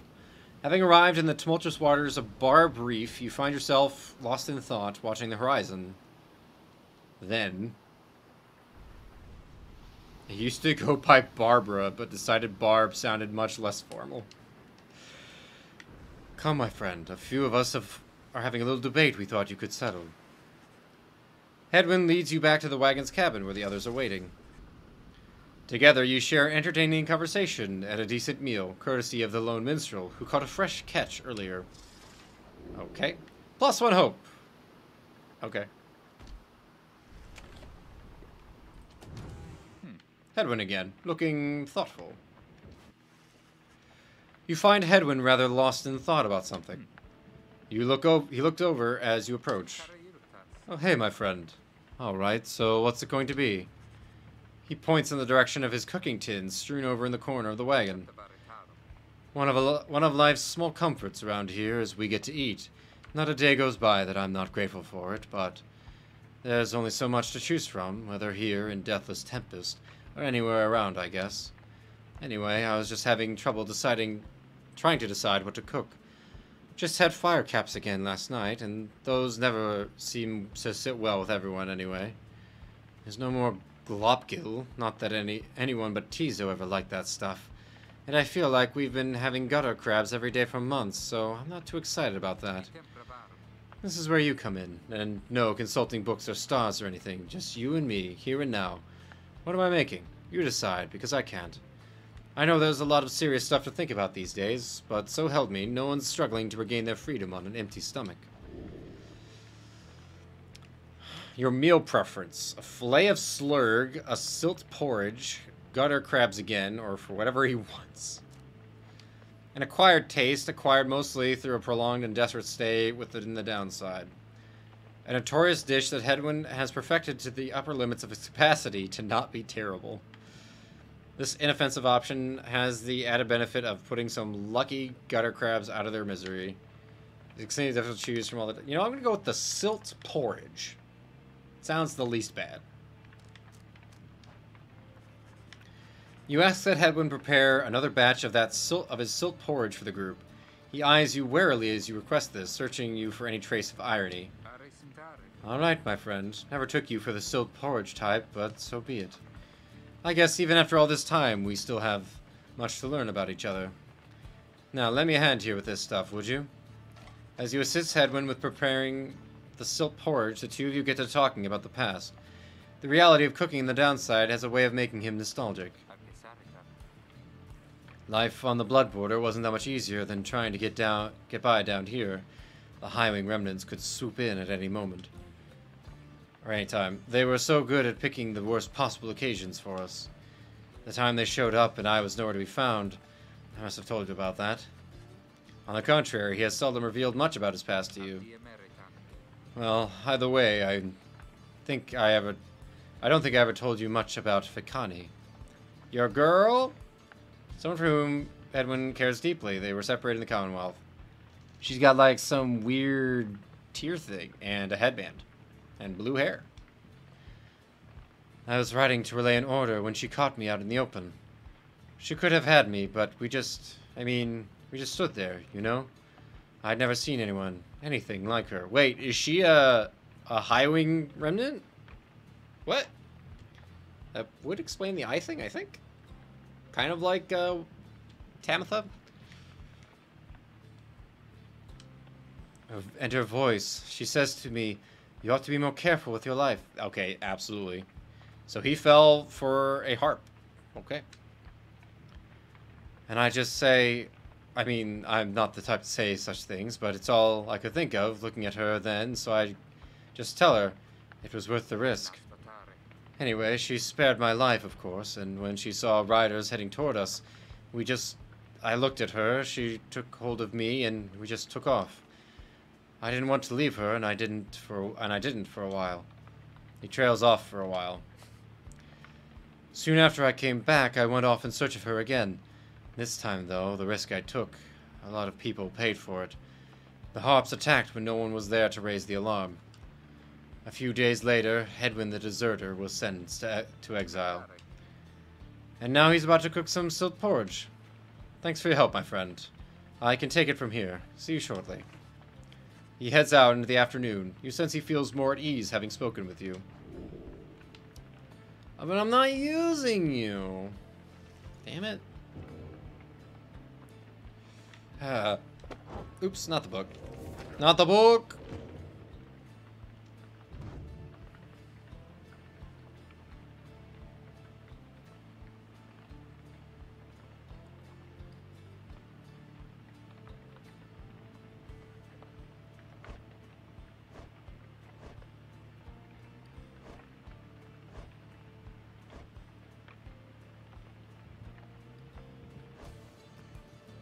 Yeah, so Pamitha still don't have anything about her.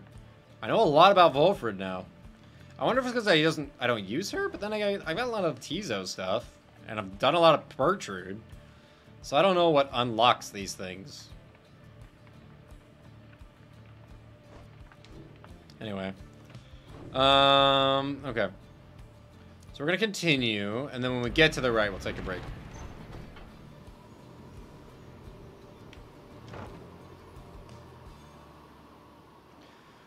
Hopefully this goes a lot better than the last time I was here. Halt! Everyone, I beg you please forgive my rudeness here. The Black Wagon has shuddered to a stop en route to the Isle of Kaelmer. There is some commotion as the lone minstrel motions for everyone to be still. Someone is there, along our path ahead. He points into the distance. However, when you scan the horizon, everything is still. You see no sign of whomever the lone minstrel referred to. Still, he indicates caution. Strange. I do not believe I was mistaken. A tense moment passes, then another. Then the lone minstrel tenses up. Our guest, he is here. Orlek? You look toward where he signals, and then at last you see the cause of his concern. There is no mistaking who it is. Yup. Sup, dude? Leave me alone. Orlek stands there near motionless, atop some forgotten rock jutting from the eerie stillness a fair distance away. He stands directly on the path of your Black Wagon. Yet he shows no sign of acknowledging the wagon's presence. He appears only to be waiting for something. Likely for you all. The lone minstrel gets your attention quietly. Reader, what do your senses tell you at this time? Orlek may have come with ill intent.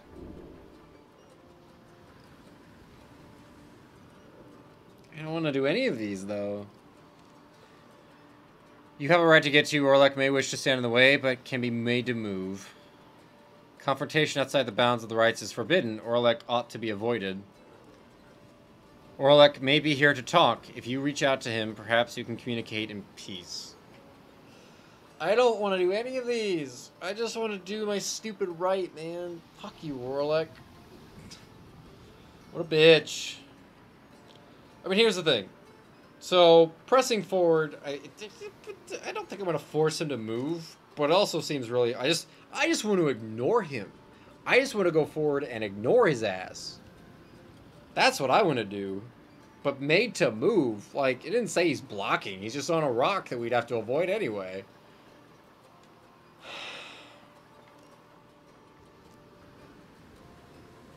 But turning back... I don't know what this entails. Like, if it just means going around him, maybe? But then if we're late for the rights, then we forfeit, which is bad. I kind of want to just hail him. Like, maybe kind of appease to him a little bit. None of these are great options. I'm just going to hail him. There has to be a way to reason with Orlek and bridge differences between him and his former triumvirate. Perhaps he has come to negotiate. Do just join us, man. I'll let you out now. I don't give a shit.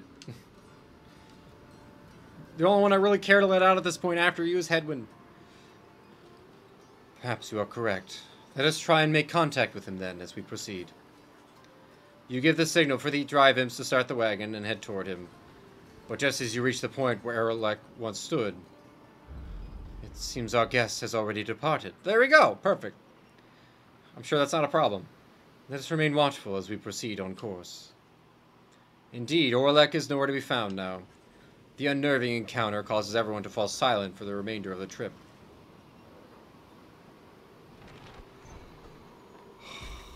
Orlek, the less I have to deal with you, the better.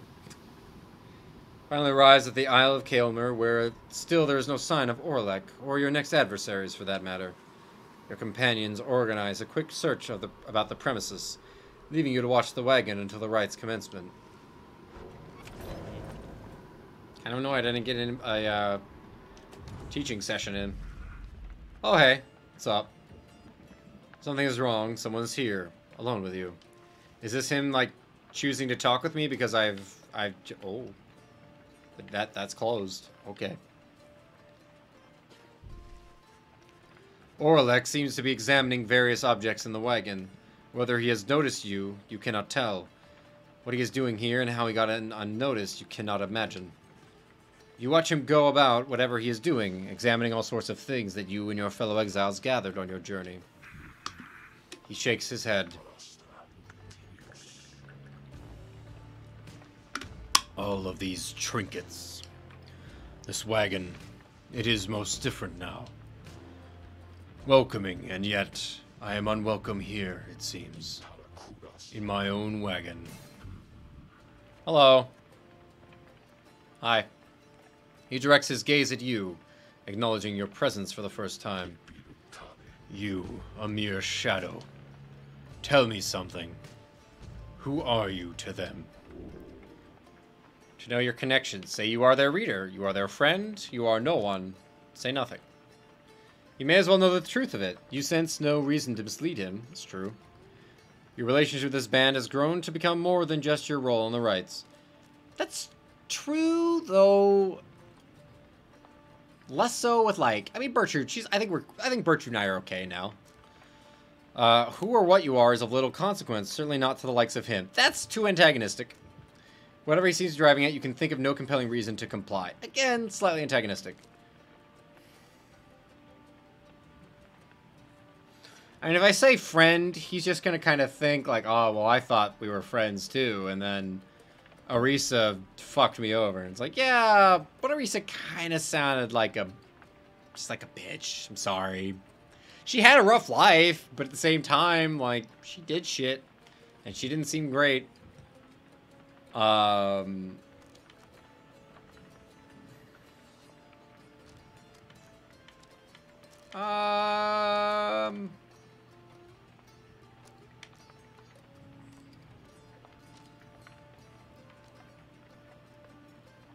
just say reader. It was my first thought. I'm like, I'm the reader. You tell them that your role among the Nightwings is as their reader. You have traveled alongside them for some time and bear the book together with the others. You are a fool then, reader. You let them use you willingly. Relay to them a message for me, Shadow. Tell them, I shall have my night. Okay. I'm sure he would have called me a fool anyway. He strides right past you toward the door, but then he turns to you again, once more. I shall have my night. Then Orlek is gone. Pretty sure he would not have cared, regardless of what I told him. Why is this closed? Several of your companions return as you exit the wagon. You explain what happened. However, none of them saw Orlek. Most concerning, reader. Though I am thankful you are well. Orlek, he always was a peaceful individual. And yet his disposition is much different now. Or different, yeah. Perhaps we had best inspect the wagon for any signs of tampering in light of these events. There you go, game. You and the others conduct an exhaustive search in and around the Black Wagon for any signs of objects missing or tampered with, as well as signs of damage or foul play. The search yields nothing. No one finds any sign that anything was moved or tampered with. Even the drive imps seem calm. The incident leaves you questioning your own recollection of what happened. You try to clear your mind, for the rite is soon to commence. I mean, he just wanted to check it out. Hey, you guys, where's your friend, you know? The big one with the horns, likes frowning, stuff like that? Something happened here, or what? I heard a crazy story. She just flew on out of here or something. Anyways. Typhoon bottle. Why the bearer's triumvirate is banished, adversaries are slowed and cannot use their abilities. Okay, I already have that. Alright, so Jodario's thing, we're selling it. There you go. 138. No one's gonna use this. Sell that back. How much am I getting for it? 23. Okay. Oh, Barry. Do that. 165. All right.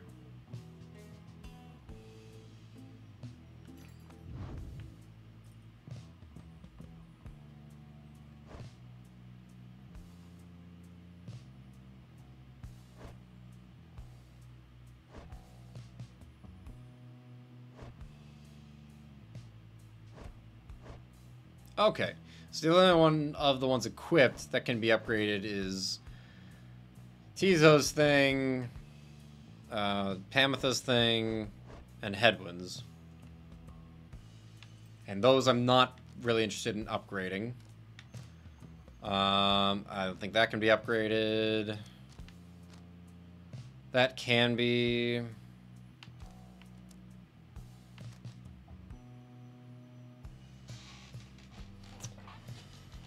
I feel like selling is where I'm going to get all my money now. I'm just never going to fling the orb. Just never going to. It's not going to happen.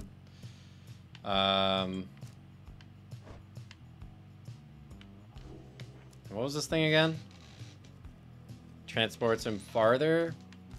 Okay. Yeah, let's just get rid of that.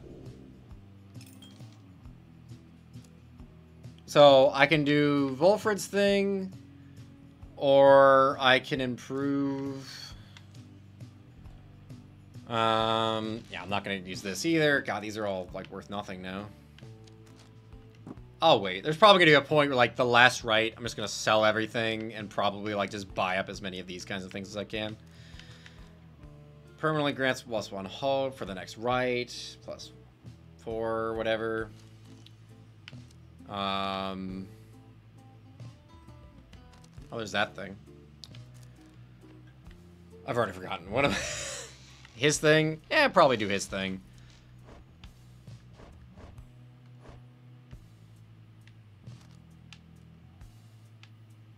Yeah.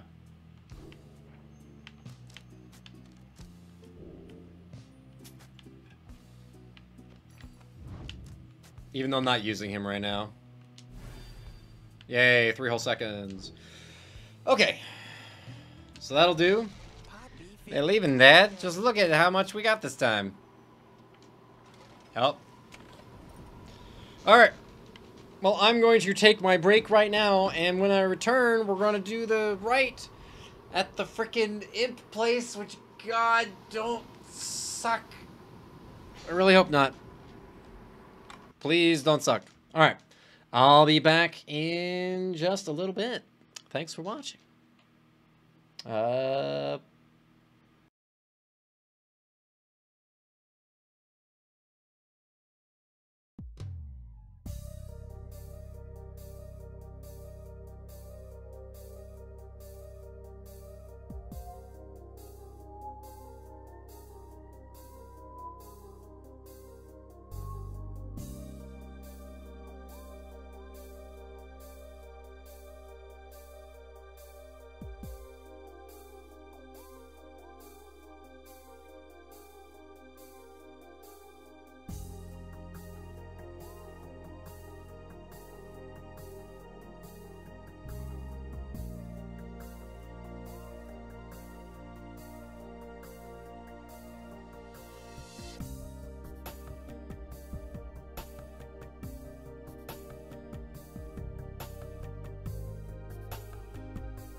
Alright.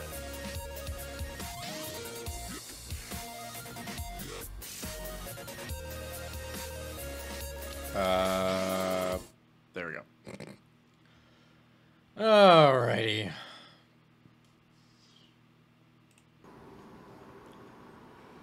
Oh, let's see how this goes.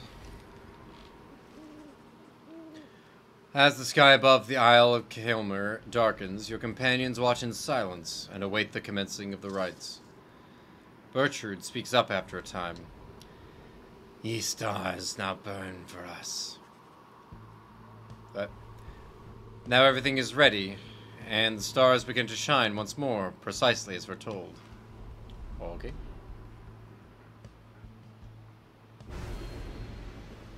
Oh god. Super red now. The tattered mantle. The tattered mantle. Okay.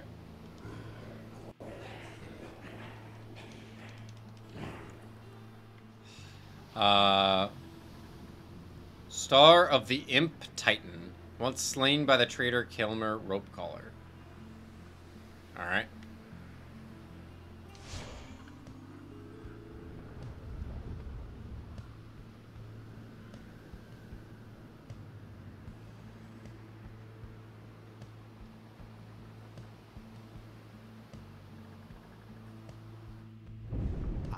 The infamous Reader returns, along with his remaining an eyeball. retinue of miscreants.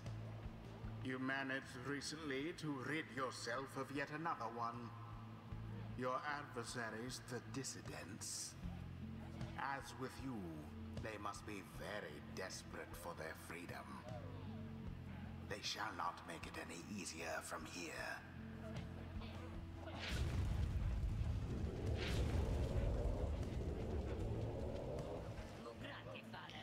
Alright, got the paw to you, chumps. You showed us but good back on that mountaintop. But no hard feelings, eh?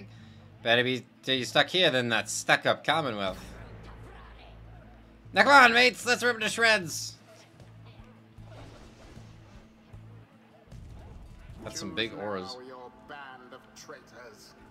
Shut the fuck up, Brighton. Game. Plus 12 presents. Holy fuck. What's this guy's presents? 3 and 3. Wait, what? Oh, I forgot. It has multiple people now. Alright, so he's 18, 3, and 12. Why do you have 12 presents? What the hell? Oh, that's good. Love that. Okay, you all have the same skills, which are jump a second time while airborne, cast 50% farther, additional damage, and an aura blast. Great. Love that. Alright, well, Sir Gilman.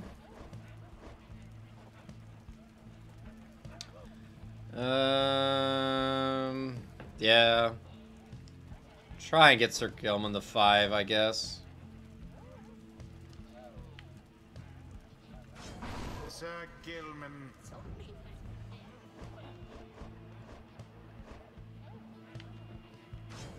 Bertrude.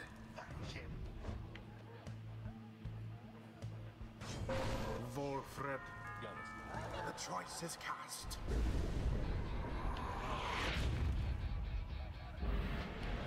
Now begin.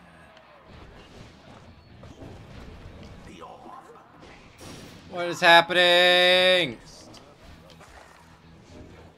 Game, it would be so helpful if you could run. Oh my god. The pyre has been scathed. Doesn't fire, doesn't do shit. It's great. I keep forgetting how he works. A stroke of luck is all. Oh, you bitch. Stop. What the fuck?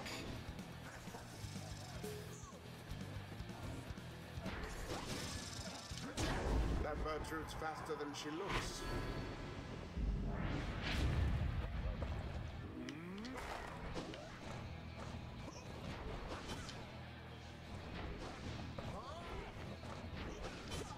Oh, what?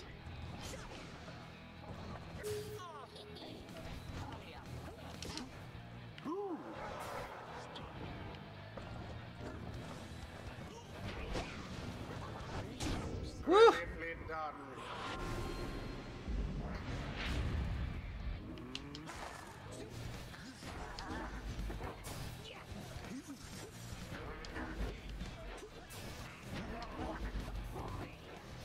How are you just magically going over it and around it?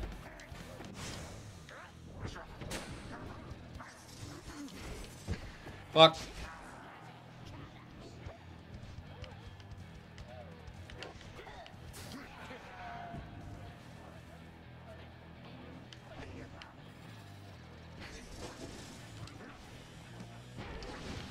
So much for both of them. Problem. What? From burning flame to ash. I disagree with that. As per the sacred law.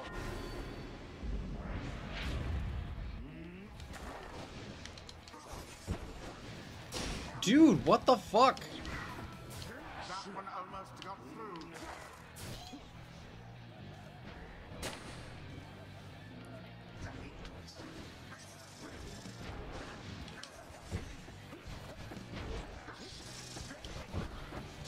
Fuck off! God damn it.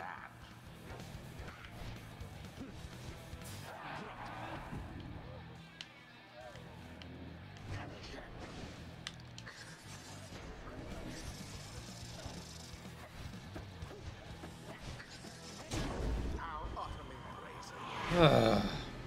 I still need to score 2 more times, too. The imps grow more and more agitated with each passing moment. Some start spilling onto the sacred ground. Fuck. Oi, little buggers! What do you think you're doing, blasted little imps? They're getting real agitated, like. Great, there's more. What are those blasted creatures doing? Fuck This is a you. sacred tradition, not some boorish spectacle. Wow, he read me like a book. Be gone.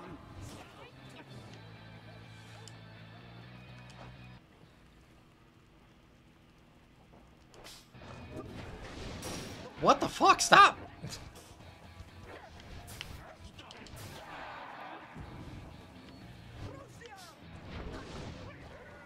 Oh, fuck you. A mere attempt.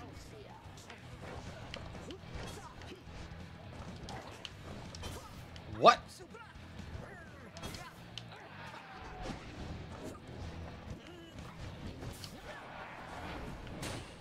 Why are you forward?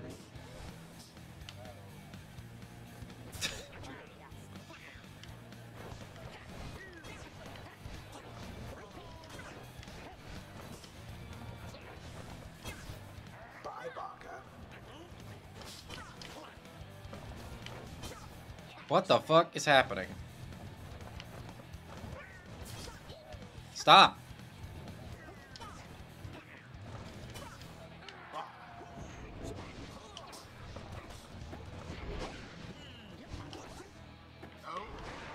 Where am I?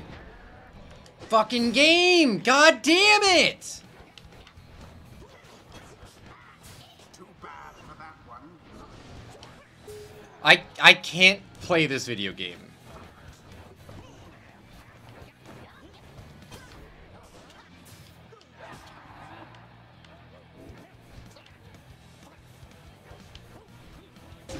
Tis what the I don't buy that.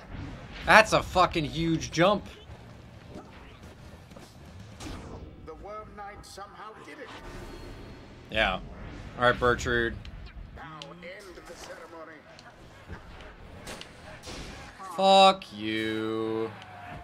Hey, Mr. Thing. Get the fuck away from me.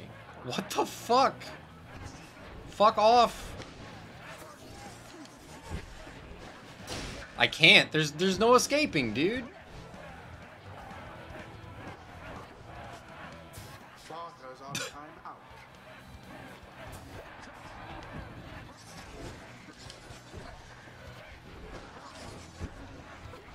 There's no way. Video game. Video game. Oh my god.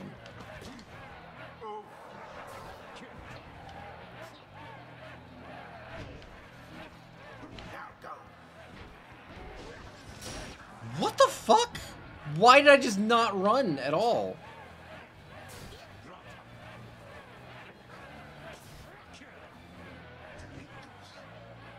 It's very hard to play the game when I don't know what's happening for like 3 seconds straight. Good.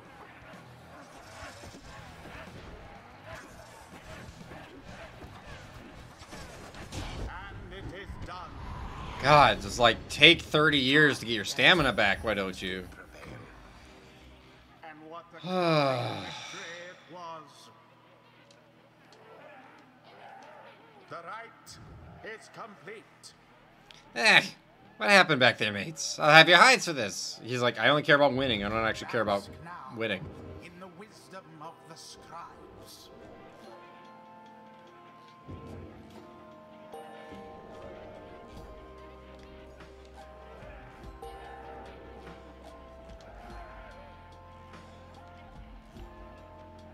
I guess, okay.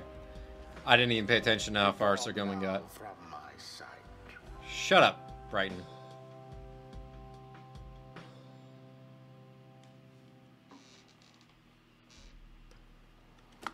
I can't wait for the end of this game to not be possible because I have to have every possible second to react, and the game just keeps stuttering. It's amazing.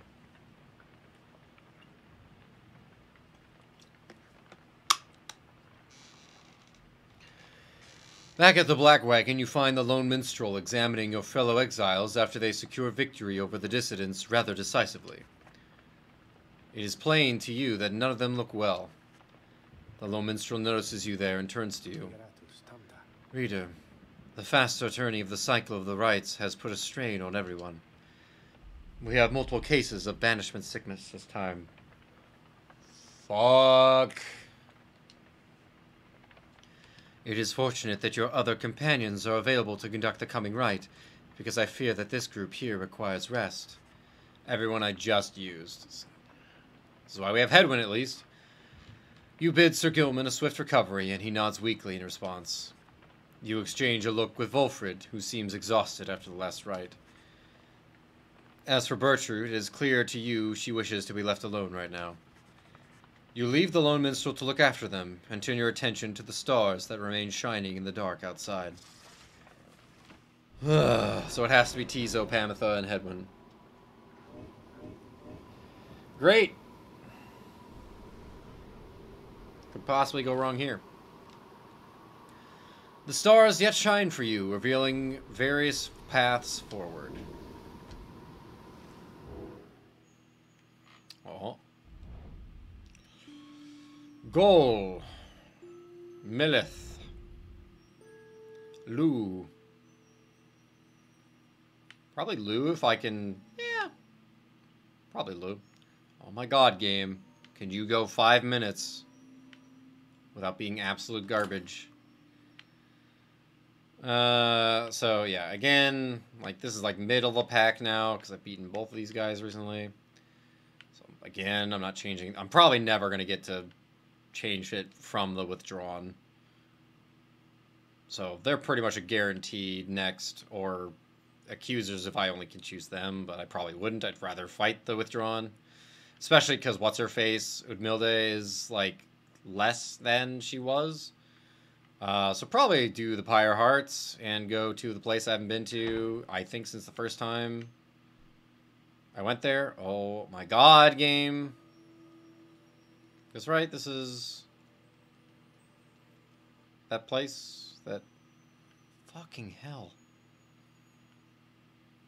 Yeah, I think this is the place I'm thinking of, where basically we found Wolfrid. Yeah. It's like it's getting worse. The stars reveal to you a path toward the glade of Lu, where the rites shall soon continue. Come morning, your travels shall continue. For now, everyone needs rest. Yeah, this is gonna go great. But hey, at least we won. And I think I got some kind of money for having Bertrude score. Which was like a given. The hidden glade of Lu is nigh impossible to find on foot, though. There it lies, below us, protected even now by the enchantment of Lu's Glorian 100 Mines. I understand the river named for him is rather famous in your commonwealth. The mouth of that river Sglorian opens wide not far from here.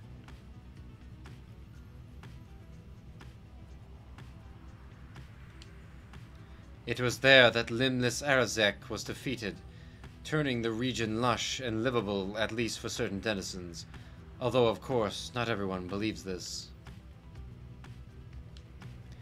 Your adversaries, the Pyre Hearts, must be working to find their way there even now. Good fortune, you're right against them, reader.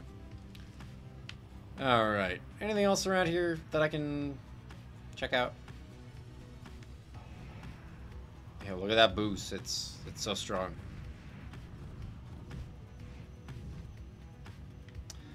Alright. Hedwyn suspects that you may find some peace here from the hard days of travel. Bertrude believes she can find alchemical reagents she requires along this route.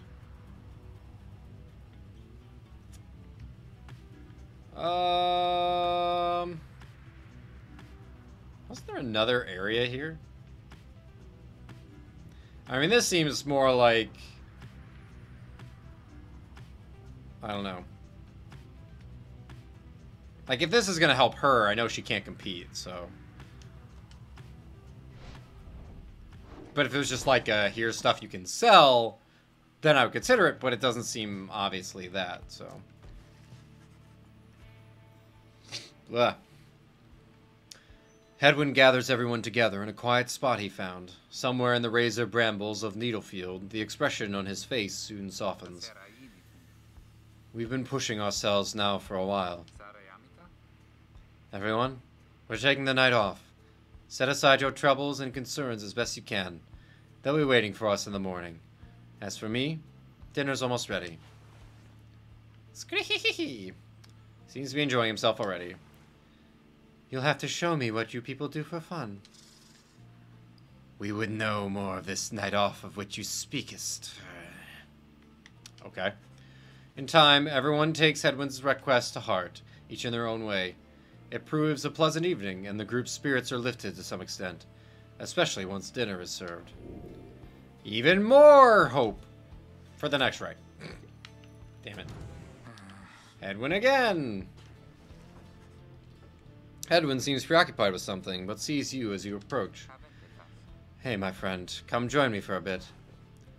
His smile returns as you draw near. What a mess we've gotten ourselves into. Gotten you into. It's something I feel bad about. Back when we found you in the sandfolds, did you have any idea what you were getting into? How I'm feeling now? Say it has gone as well as it can be expected. You are grateful to have having met Hedwyn and the others here and for having survived. Say it has been difficult for you at times. Your travels through the downside have not always been pleasant, to say the least. Say you feel like you have been through this before. It is an unshakable sensation your language has no way to describe, yet you feel it nonetheless. Deja vu. They don't know French. But I don't know that. It's gone well, as can be expected. You reply that for all the struggles you have had to face together with this group, you remain grateful for this journey. For it is not so that through such struggles... For is it not so that through such struggles are the bonds of friendships made stronger? Hedwyn nods his head in agreement. I think you're right about that. I guess if you can read the stars, then reading matters of the heart might not be all that difficult either. He says nothing more for some time. Look, there's something I wanted to tell you. You've guided us through this whole ordeal. we've come to depend on having you around. But when the time comes, I hope you do what's best for you. I know being part of a group like this, it's supposed to be all about the group, all about the greater goal, and I get that. It's just, I don't think you owe any more to me or anybody here. All of us, we all have problems, right? We wouldn't be here if we didn't. We're all a part of this. We're all helping one another through it. But in the end, no one's responsible for our own problems except us. So whether it's that business between Pamitha and Tamitha, or Sir Gilman and his honor, or me, or anybody here, it's for each of us to sort it out. I'd like to think that's why we're here. The perspective that we gain, knowing each other. I think it's helped us all make it this far. I cannot read right now. What the hell? But in the end, our problems are our own.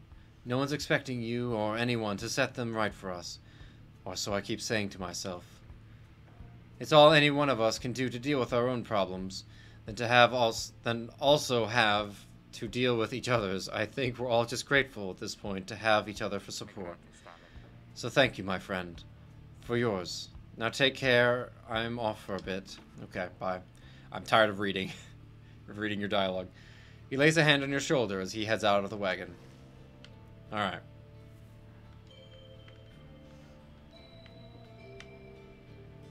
Berries. So... he's unwell, they're unwell. So yeah, it's gonna be these three.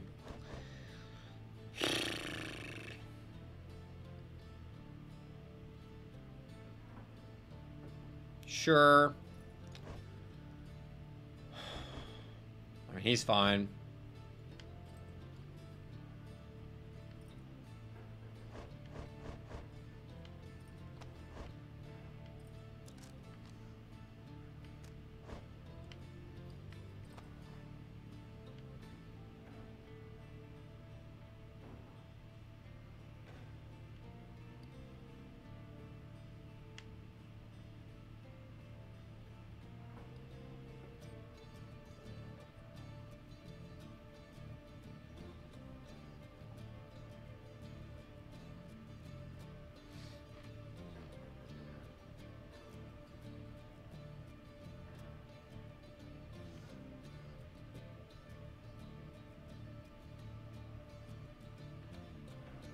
Yeah.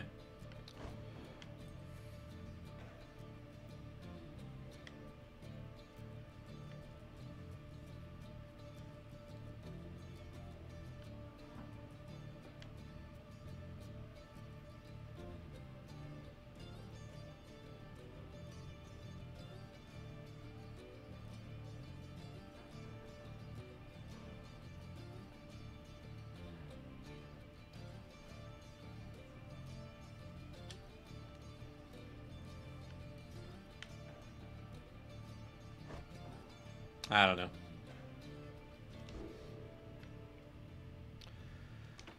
Let's do it. I mean, continuing our journey, but... You are nothing, reader. Nothing but a mindless simpleton.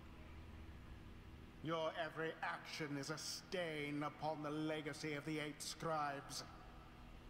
The rites have been a long-held secret. To keep out those such as you. Too bad, so sad. Anyway, you wake from what little sleep you managed this past night. Once more, the voice tormented you within your dreams. You attempt to rid your memory of it. If the voice truly is that of Archjustice Androbles IX himself, as Wolfred indicated, yeah, it's Brighton. I'm not calling him that shit. Then none of you are likely to receive too warm a welcome should you regain your freedom. You can't do that, technically, I think. I don't know. Alright.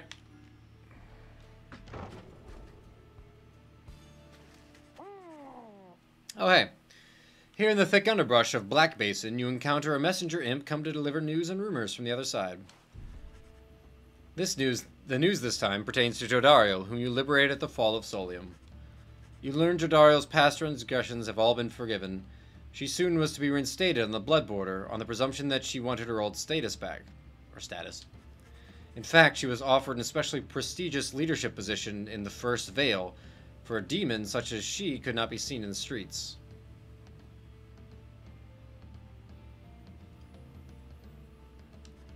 But she refused the gesture, rather bluntly, the report suggests.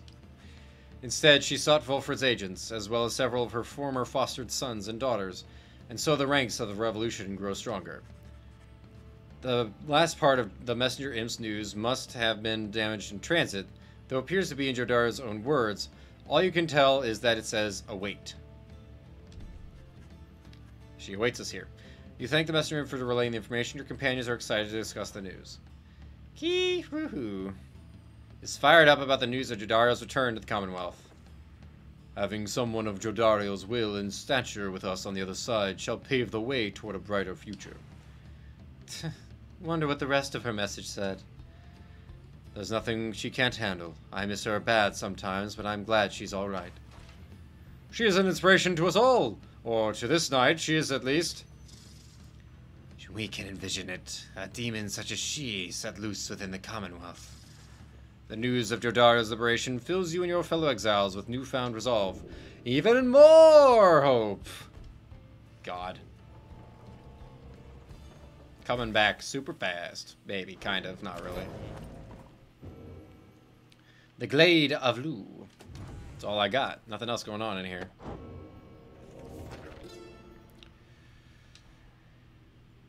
Neither have I witnessed an affront to nature, mine or everyone's, quite like the poisoned woods of limbless Erazek that root Titan in his suffocating influence.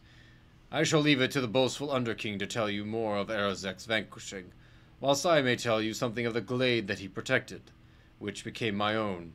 For my own genealogy now occupies the soil there, and strives forevermore to prevent Erazek from taking root again. The brambles of the glade are constantly encroaching on themselves, then falling once again to dust. This miraculous cycle, reflected in the starlight piercing through the canopy, needs to be witnessed whenever the stars invite an audience. Okay.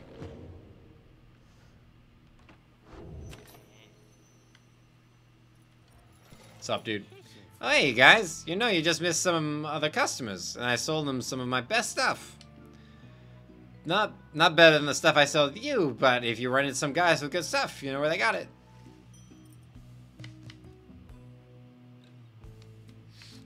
That is so not worth the price. Yeah, I wish I had bought this. Like, if I had known how huge presents could get and how useful that would be. Especially because some people get the 40 frickin' presents. My god. Sell that for surezies. Yes. Do I want to give these to you guys, actually? I could do it for you. God, look at all this excess hope. What does it do again? If they're both there? At the start of a round, briefly gain infinite stamina if an ally has the jewel bit. Yeah. So... it says briefly. It doesn't say how long. But...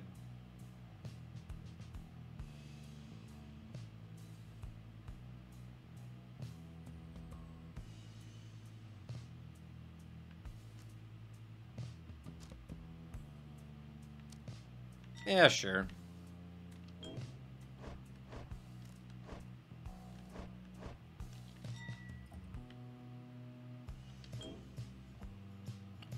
So a little more quickness and presence and everything for these guys. So he returns in 4.4 seconds. He returns in 5.7. She returns in 6.3. Okay. Now, as for your purchasable things, I think I'm still just holding off for now. There's no upgrade thing anyway. Thanks, guys. Good luck in that thing you're going to tonight. We're going to a party.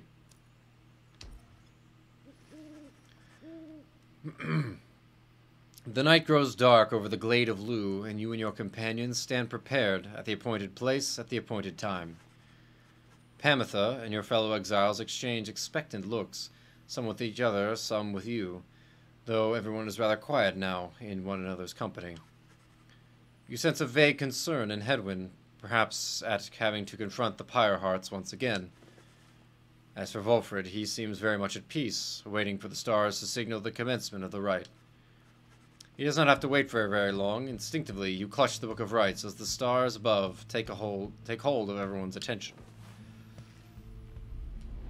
Woof.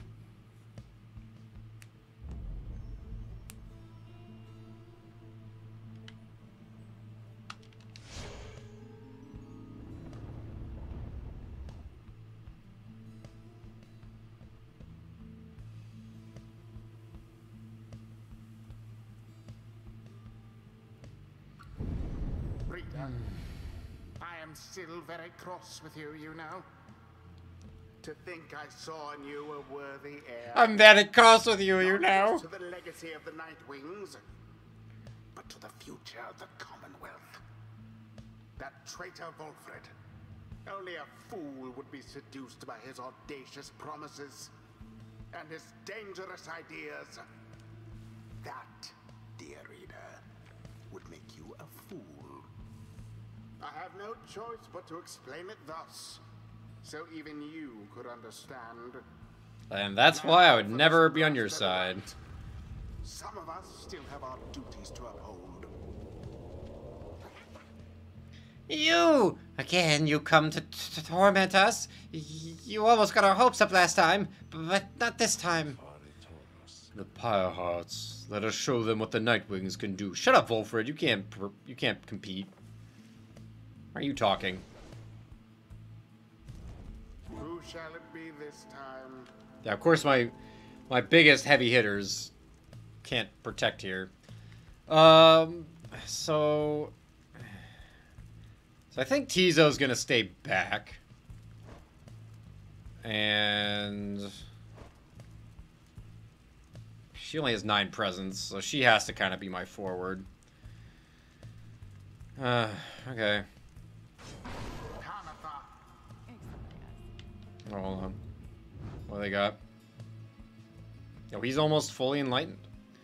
Vengeful Vow. The bear is banished. An ensuing blast can banish adversaries in a radius of plus 375. Whatever that means. If he banishes somebody, someone returns instantly. Banishes adversaries in a wider area. He recovers stamina. Great. Same for you, and that's it. Okay. They are very fast.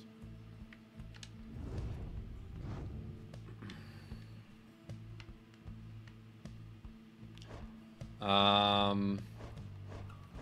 don't know why I like having my defender like on the bottom. Okay. Hedwyn. And Tizo. With that out of the way. Fired up and ready to take on the Pyre hearts. Thank you, game. We are not afraid of you, especially not this night. Worm Knights, attack! Time for the game to screw me over in the beginning. It's gonna be great.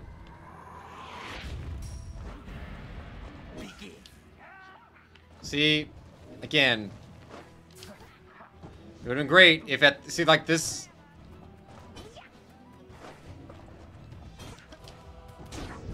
Oh, I got it! If the infinity doesn't matter.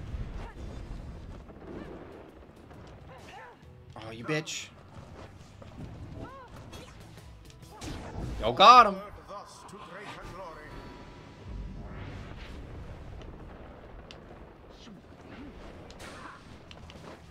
To each his own. That's a problem. Yo! 3 scores in a row, baby. You bitch.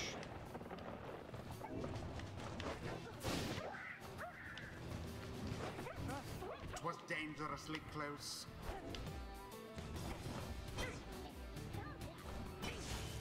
What? What again? Whatever. Another most inglorious defeat is imminent. This knight can feel it in his bone. Okay. You keep telling yourself that. I don't understand. It didn't do shit. Pyre hearts banished to the last. Oh, piss off.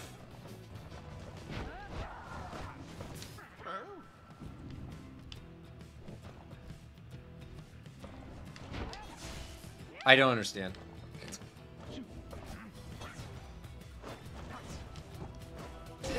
Oh. To the scribes. No more than a lick of flame remains. I don't understand. I don't understand. Grow weak. Shut up. Yes. And it is done. Oh, well, that was easy. The night wings. The encroaching rambles, I think, actually helped me there. Mayhap the scribe shall simply smite them down next time. Shut up. Bitch. The right is done. Now then, if you're quite finished making sport of us, then we shall slither away in humiliating disgrace. So, thanks. Okay.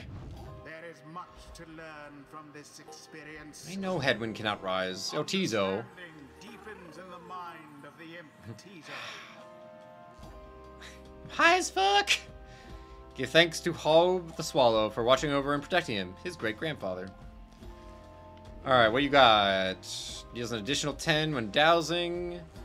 Implodability can banish adversaries in a much wider area. I guess. I don't know.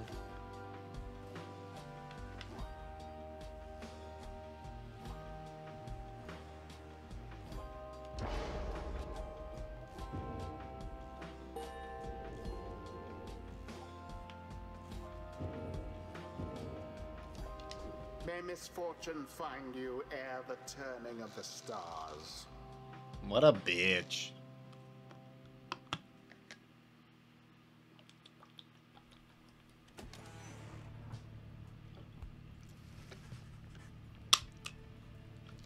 There proves little time for rest at the Black Wagon after your fellow exiles overcame the Pyre Hearts in a rather one-sided contest. Those afflicted with banishment sickness seem to be doing better, at least, and express gratitude to Pamitha, Headwind, and Tizo for their efforts. Just then the lone minstrel appears before you. No words escape his lips. You can guess full well what he has come to indicate to you, and follow him back out into the darkness. The stars above seem to be few and fading, and yet one still shines defiant. Go back, go back, go back. Go back to where we were. Pew.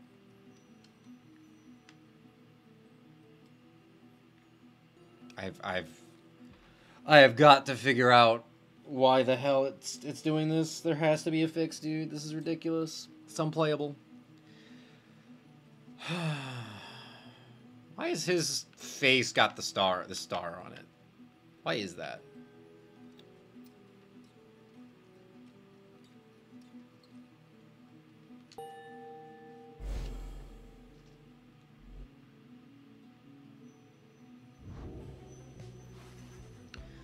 You notice the lone minstrel is standing there with you, regarding the night sky.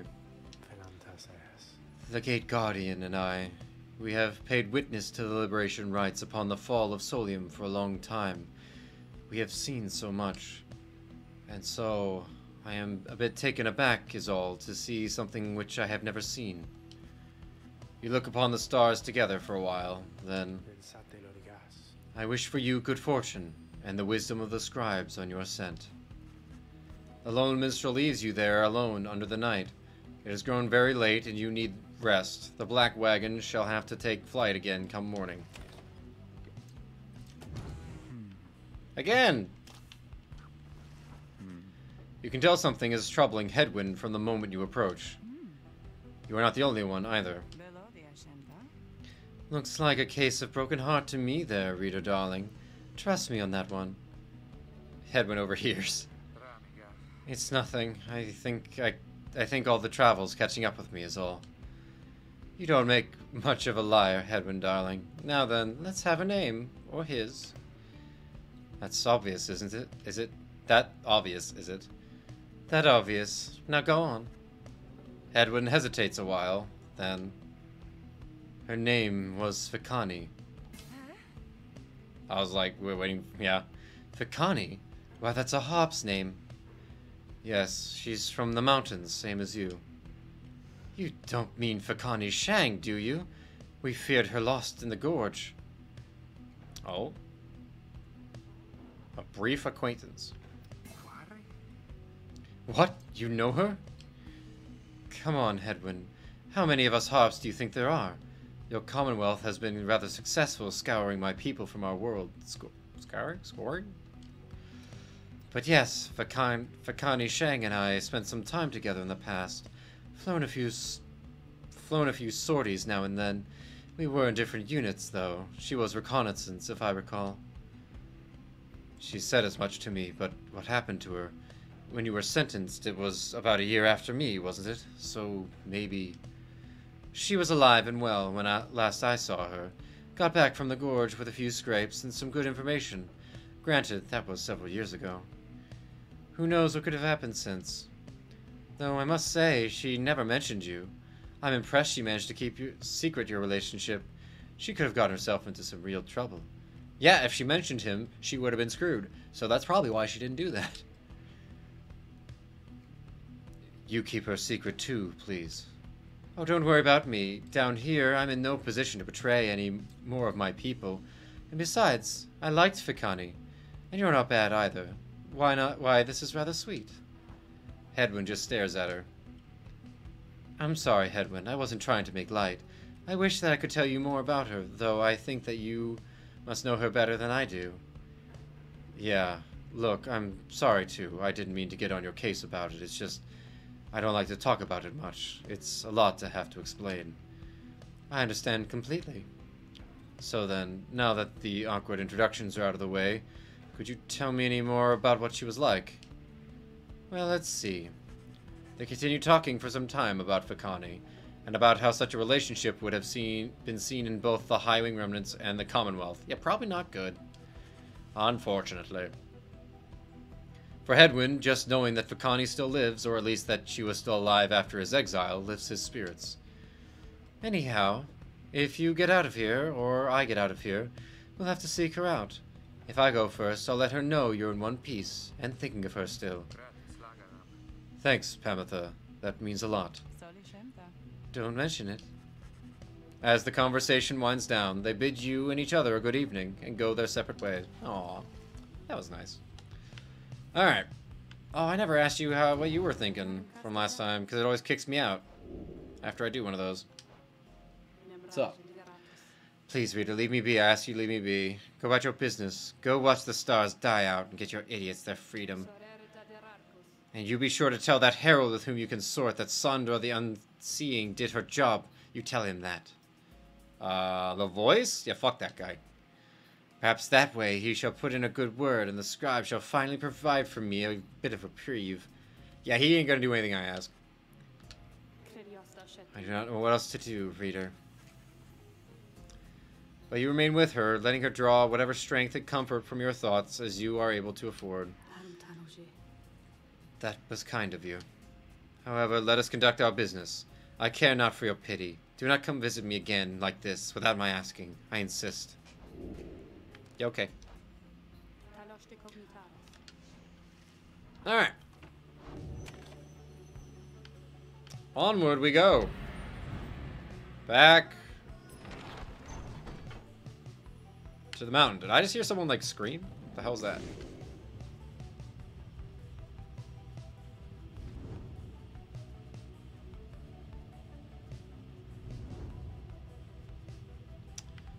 Oh.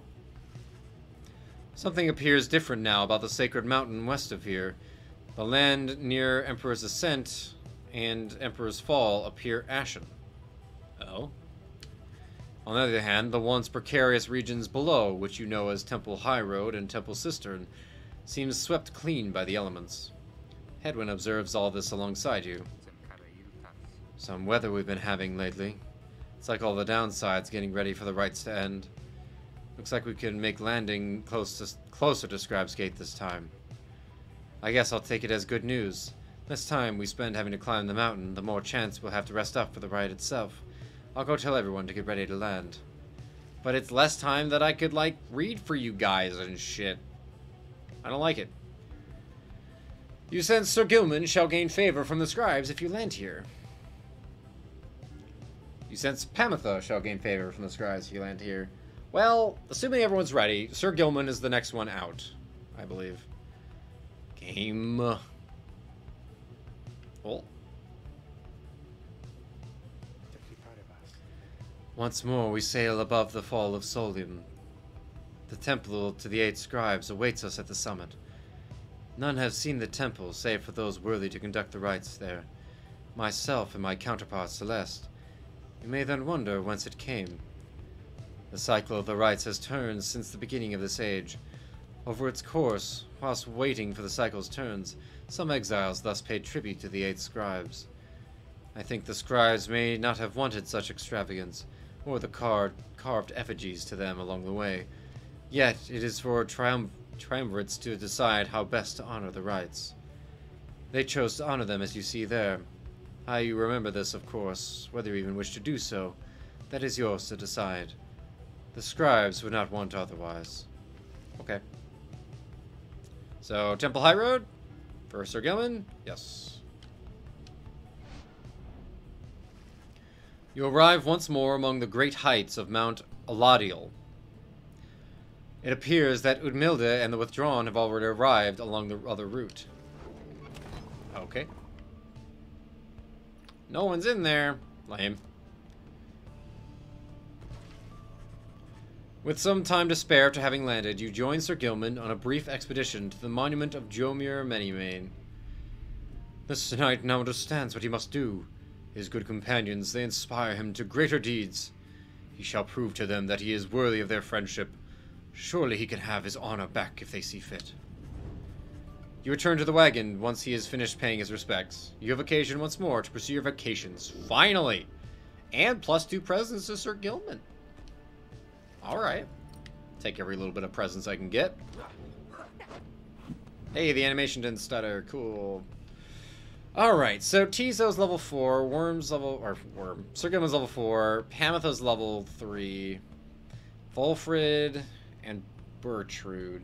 So those two are going to go next. They will probably get to 5 within the next couple of rites? Maybe?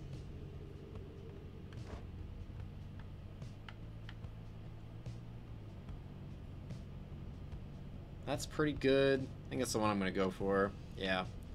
That'd be the one I'd go for him.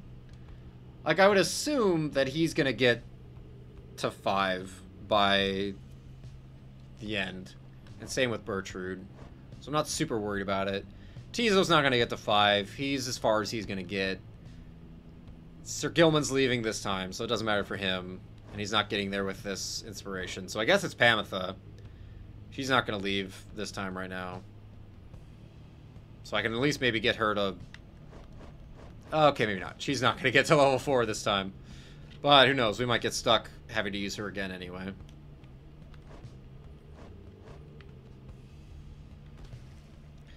Why, certainly, reader darling. How good of you to ask.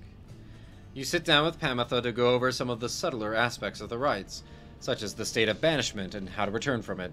You sense she's beginning to understand. Oh, that's so bad. Come on, game. That's so rude. That's bullshit. God damn it.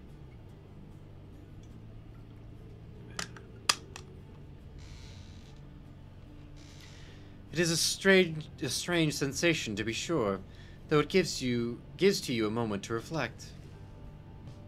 You got 20 hope. Okay. No one in the wagon still. Alright.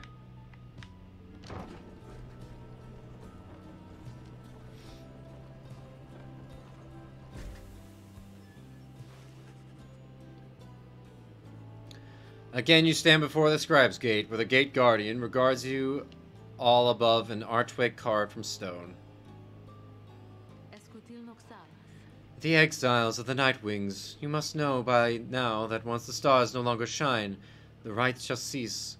For now, step forth. Except for you, Tarek. You stay right there.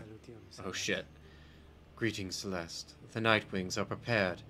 And as for me, you shall not blaspheme under the gate again. Do we understand each other, Tarek?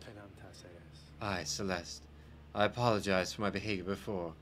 I shall adhere more strictly to my duties. Be sure of it. Now each of you, come forth. Please state your names and what it is that you seek whilst crossing Scribes Gate.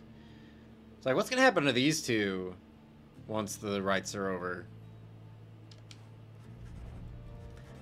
One by one, your companions cross the gate until it is your time to do so. You follow them in turn. The gate guardian regards you all, then waves you through toward the summit. The 8 scribes bid the Nightwings welcome. Go forth with glory. Am I free to accompany them, Celeste, or shall I remain here? She looks at him a while. You are free to accompany them, Tarek. As you will, Celeste. Until we meet upon the summit, then.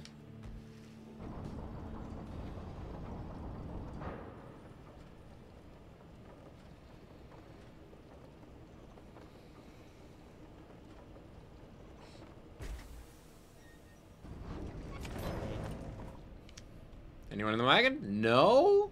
What is this? What is happening? What's up, Falcon Ron? Oh, it's you guys. Well, come on in. I guess you got here right on time, because I was just thinking, maybe I closed a little early here, you know? Business has been real good and everything. It's just, it's been a little slow in spots. A little slow is all, so I was thinking maybe I should do a sale. What would you say to that? Wishes to know your thoughts about a potential sale. A good, well-promoted sale might be just the thing to shake things up at the slug market.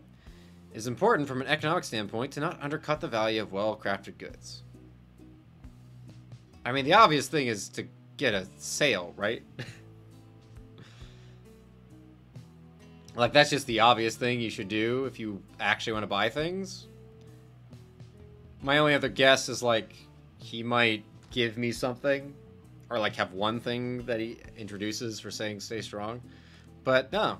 This is not a terrible idea, though. Things are slow. You gotta introduce reasons for people to get in on it. You suggest, Falcon Ron, that a sale might be a good idea to liven things up a bit. Well, I guess maybe that's a way to look at things. And so, then, I'm gonna think about it. It's doing it a while, but no promises, okay? So, you buying something here or what? Also, just noticed he has one sandal. Doesn't have one here. What is this? Shooting star. The bearer can banish adversaries by flinging the orb into them. Whoo! That's dirty.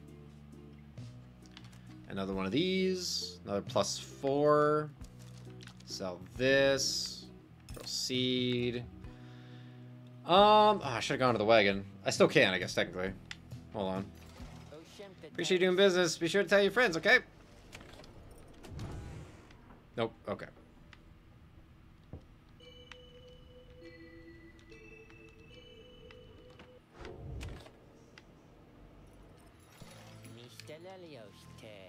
Alright. I think I'm going to sell these. Which I'm not getting a lot of money for them, unfortunately, but I'm not using them now either. Like, it's to the point where I don't care. So that's 250. So Sir Gilman's going next. So the question is, do I need him to jump farther than usual? I don't think so. But again, I'm not really planning on necessarily buying anything that I can't afford anyway. So I don't really need to sell that right now. What was I thinking of upgrading? He's got that. Could upgrade it some more. I just wish I knew what it was going to do. getting upgraded. So it's going to be these guys again. That can't be upgraded. That can't be upgraded. And then Sir Gilman. That can't be upgraded either. So I can always just wait. But the next shop, well, no, the shop's always right before the right. So that's fine. I can wait. It's not going to matter. So we'll hold on to what we got right now. We'll buy the one thing because it's there and I can afford it, and we will upgrade something. I wish I knew, like, I wish I could hover this over stuff and know what it would do. 4 seconds. Okay.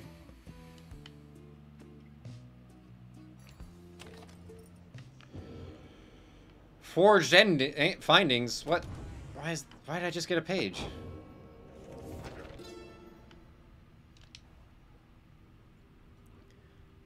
There's a simple pleasure to be found in forging about this place. Easy for a cur to say, of course. Though barren looking to the naked eye, the downside has its share of semi-hidden treasures waiting to be found. It was a nose for treasure, after all, which drew us here. Certain types of artifacts found in this place would fetch a reasonable sum in soul. Whether because they shine with inner light or due to other special properties. I have observed that stardust, freshly fallen from the heavens, sometimes glimmers in the afternoons. I have not found a use for it as yet, although because it brings me faith, perhaps I have indeed. Okay. Alright. We're leaving. Actually, I want to look at something. Okay, so the standings have not changed since anything at all. Hell, the Pyre hearts are still there. So the standings have literally not changed, like, this entire time. Okay. Alright, we're gonna do this and probably call it a night after that. Once more, the time has come for the liberation rite, where one among you can go free if you prevail. Freedom is likewise at stake for your adversaries, the withdrawn. As your companions gather under the fall, awaiting the commencement of this vital rite, the lone minstrel finds you and regards you in his calm fashion. Night is falling. These moments, prior to each commencement, I must admit they give me pause, knowing so much is at stake during the trial that is to come. Tell me something, would you, reader, to ease the waiting for us both. I have traveled far and wide, even beyond these lands. However, the Commonwealth I know only through word and song. I sometimes think on what life would be like out there. If you were not ensnared within this place, and free to roam your country, what would you have done with all your days and years, rather than striving here under the stars? Maybe you would have tended the land, sailed the seas, retired to the outskirts, fought for freedom. Life on the farm. Waters past the borders, therein lies the freedom you would have sought. Gone where it is quieter and peaceful, and enjoy the stillness for a while. Like if I got out? I thought he was saying like if I never came here. So if I get out, but saying you would have. Why would you just say what would you do if this was me getting out? Just say what would you do if you got out? Not what would you have done with yourself in the Commonwealth? I'm just going to say fight for freedom. That's assuming what they're saying is if I get out. If I get out, of course we're going to help fight for freedom. If it was before coming here, I would have said retire to the outskirts. Perhaps it was inevitable that you were to be cast into exile. You cannot abide the state of the things within the... It is saying it's so not well written. That is another issue with this game. There's definitely things where I'm like, I don't really know how reading this is supposed to be taken. Like, what exactly are you saying here? It's not terribly cut and dry. There is so much needing to be changed there. It seems then that you would face a greater challenge there than even here. Your Commonwealth. It sounds to be a country rather set upon its ways. Of course, that is the nature and ambition of the plan which you are a part. May your actions here help bring about the future you desired on the other side. I guess I was also, like, going against the decree of, like, reading and stuff, so it's not wrong, per se. Just then the lone minstrel looks forth, and you see that it is time. The stars above, though faint, begin to burn. And again, the music goes nuts. It sounds like some Final Fantasy IX music, actually. It just reminded me of that, which I've never played that game. Do I have 9? It's a random thought. I know I have a few Final Fantasy games on Steam. But I don't know if it goes up to 9. Maybe, actually. Because I'm pretty sure I have 3. And I think they're from 7, 8, and 9, probably. Hell, I think I got 10 and 10 too. For the hell of it at a sale. Anyway, that's a tangent. Sorry. That's for maybe someday on stream. We'll see. But right now, the Liberation Rite. Please, game. After this stream, I am gonna see if I can figure out how to make this not be stupid. The stars that yet remain aflame align once more over the sacred fall of Solium. 'Twas here that the 8 scribes ordained the glorious tradition in which you now participate. The glorious tradition which you and that instigator Wolfred seek to undermine. It's already going away, dude. Get over it. Sincerest hope. Your adversaries in this liberation rite achieve instead what they desire. May the withdrawn quickly put out your pyre. Nice rhyme. Let us get on with the proceedings then.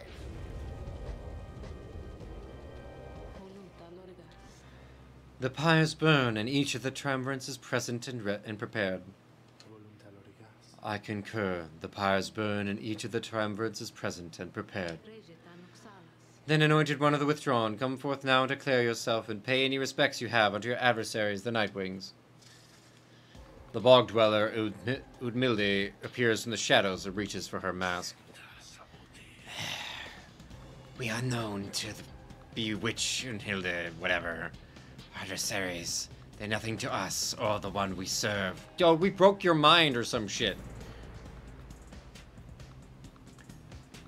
You shall be devoured in the coming age, an age of strife, brought down by the fell wings of the menacing eyes of Ilsak, the astral born. You speak blasphemy upon this sacred site, Unhilde. If you value your liberty, then I suggest you seek your mocking of the Scribes. The Scribes. They failed to stop Ilsak, and he shall rise again. As for ye Nightwings, ye are of no consequence to Ilsak's grand design. She dons her mask once more. Soon we shall return unto the land which Ilsak shall usurp, where we shall offer him our blood and that of many, many others. Cool. You took away 20 of my freaking shit. Nightwings, on whose behalf shall you conduct this liberation rite? Choose quickly. Why? May you heed your heart in making your choice, reader. I trust you are prepared to play the hymns with me, Tarek. Always, Celeste. Whom do you endeavor to return? Oh, Bertrand. She's ready, if she wanted to. Wolfred, for some reason, can't.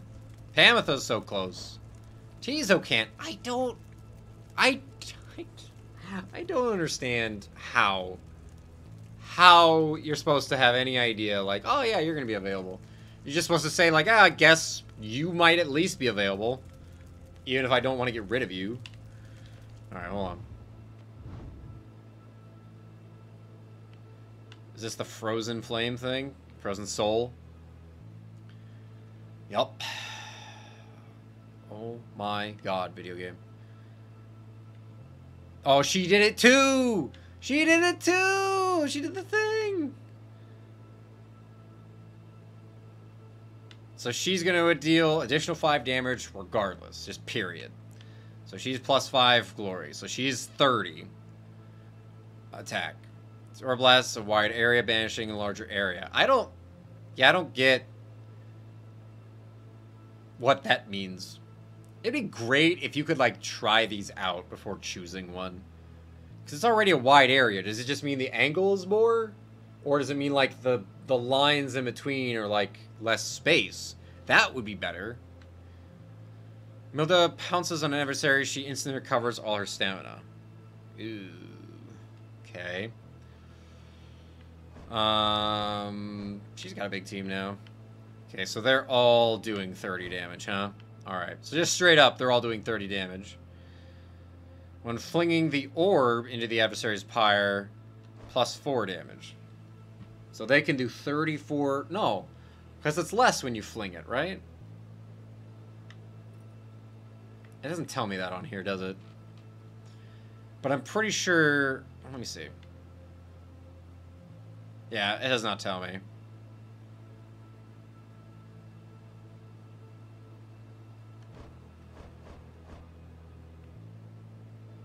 I was gonna say, okay, so yeah, she's got -5, so she takes 10 seconds to respawn.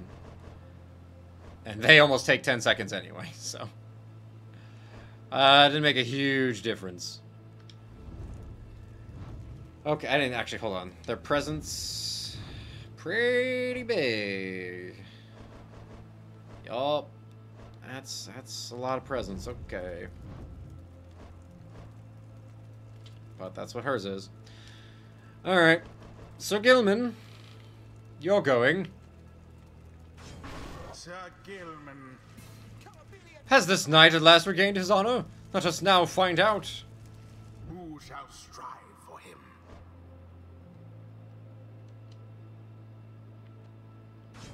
Bertrude.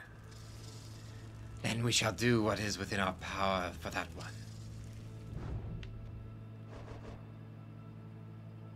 And you're gonna give me plus 30. So we'll be at 110. So that's good. Volfred. Prepare yourself, Sir Gilman, for on this night the Nightwing shall prevail in your name and set you free. Our presence does not interact at all, because there's two people with the shifty presence. Whatever that's supposed to mean. I don't know what that means. Soon, Isak, very soon we shall release thee. We shall release thee, and as for ye, Nightwings, we have much in store for thee. Okay.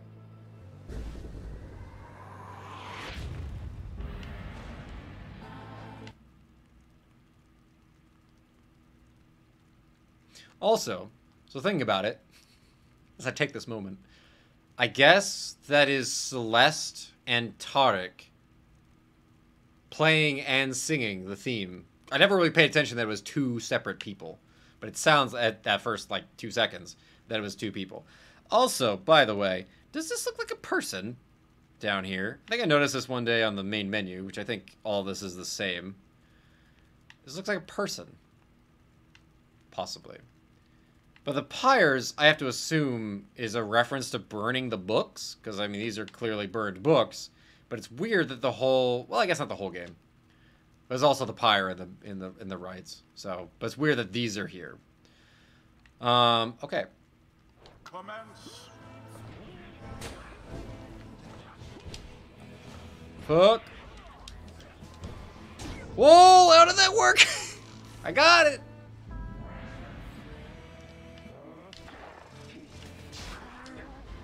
Oh, get shit on. Gotcha.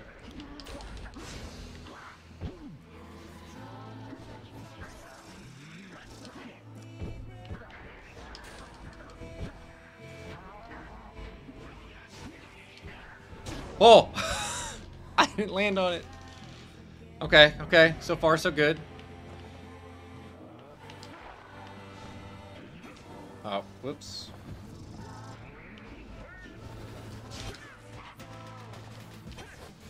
What? Whoa! Wow!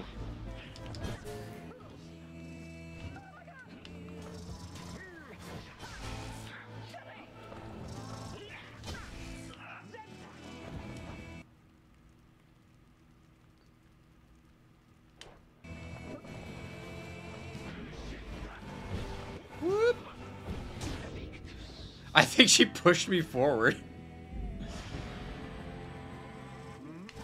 Why are you turned that way? What the fuck? Well. Come on.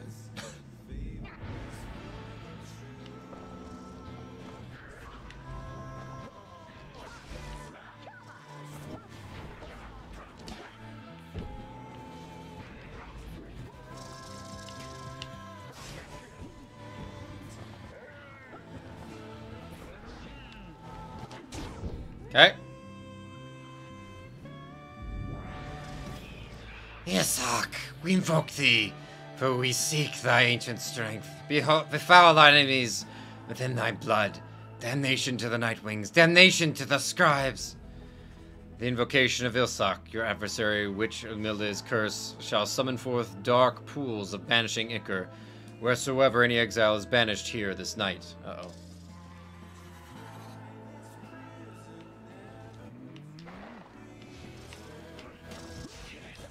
Oh. Wait, me or them? What?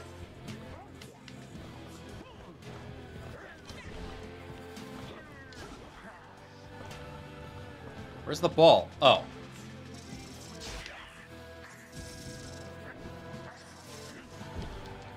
Please, I'm smashing the jump button.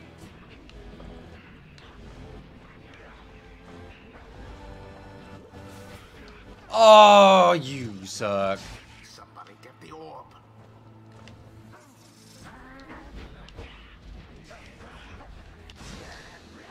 Oh.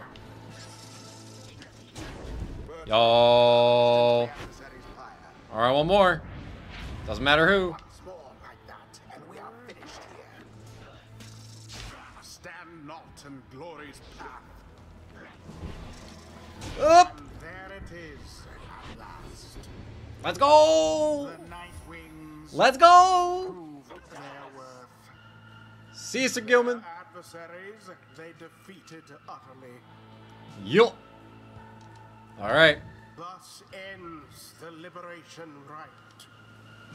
And thus See you, good Sir Knight. the Scribes have chosen Which one of these is the worm? the exile appointed by the Nightwings shall be free.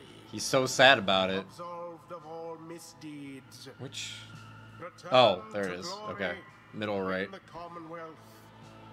His adversary and all others shall remain to carry out their rightful sentences. Get on with it. Yes, get on with it. Know that this affront against Ilsak has been recorded, and his vengeance shall darken the skies. Okay, great. Good for you. See ya. He's got a book on his head. So Gilman stares at nothing in particular. You sense he is still taking in what has transpired, and what it means for him.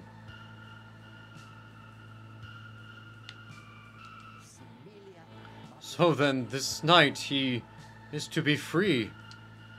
He is to be free! Nay, but that would mean... Why, that would mean his honor is restored. One cannot go back into our commonwealth by any other means. This night's exile was self-wrought, his disgrace profound, that he has been atoned under the eye of the Underking and those of his noble comrades. He begins to grow very emotional, and then...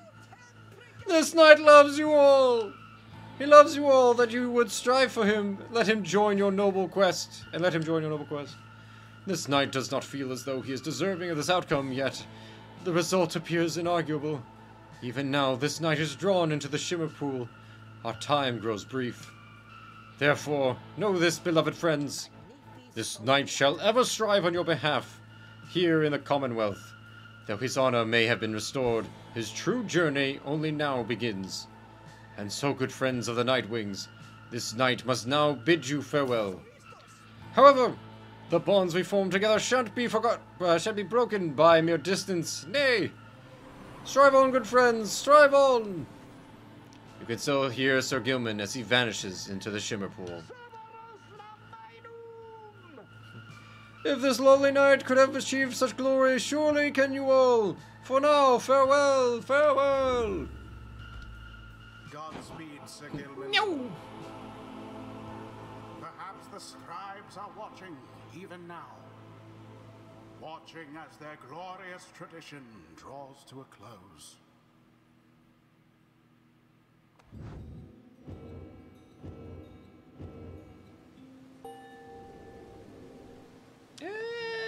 Another couple of rights, probably, for both of them. If I had to guess. A couple more and they'll both get level 5. Now take your execrable companions someplace else. What? Execrable? Sounds like an insult. Fruit. On history. You prevailed in the liberation against the withdrawn. Already does the Black Wagon feel quieter than usual without Sir Gilman, who returned to the Commonwealth. You overhear some of your companions reflecting on this. He hath passed from this place, along with all his eccentricities. May his absence spur us on to greater glory. You wonder who, if anyone, among you shall be the next to go. Our plan approaches a key turning point. Let us ensure it soon comes to fruition, not only for ourselves here, but for our companions and our loved ones in the Commonwealth. 72%! We're doing pretty good. I don't know if 100% is possible, but we're doing pretty good. Considering we've lost 3 times. Once was intentional and 2 were bullshit. But we have little time now for reflection into this. Look yonder, reader. The stars demand we go already. Let us help them usher in the end of all this. Is this the last one, or what? You gonna tell me?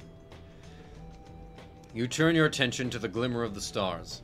Their current rate of disappearance suggests another liberation rite shall be coming very soon.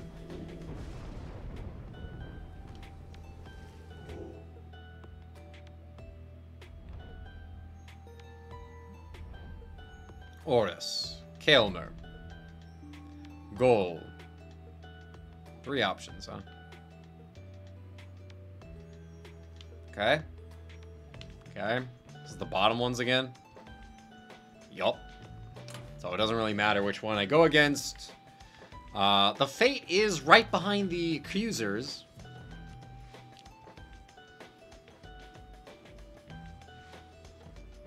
I mean, either I fight the accusers at some point. Oh wait, no, they're just next. It doesn't matter. So it really is going to come down to, like, who am I going to go against at the end? Assuming there's, like, one more right after this?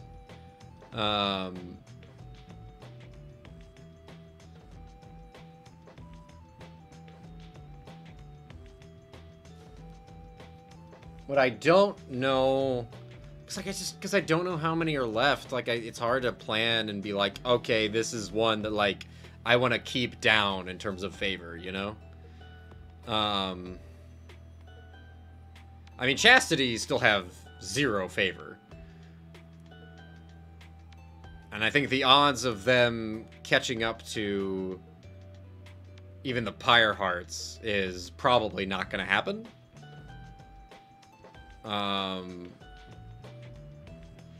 So... I mean, if I beat the Essence again, they're basically done. But otherwise, it's the Chastity, the Essence, and was it Pyre Hearts? Is that the other one? Hold on. Chastity... Essence... Oh my god. Oh, and the Fate. Yeah, no. I'm not going against the Fate, so probably... Ors again. I've been there so many times. I don't know if it matters really where I go anymore, but... Yeah, between the Essence and the Chastity, I guess I might as well bring the Essence down. But it doesn't really matter. It's like, do I want to bring the Fate down? And I don't. So... Sure, we'll do you guys. Back to Ors, baby!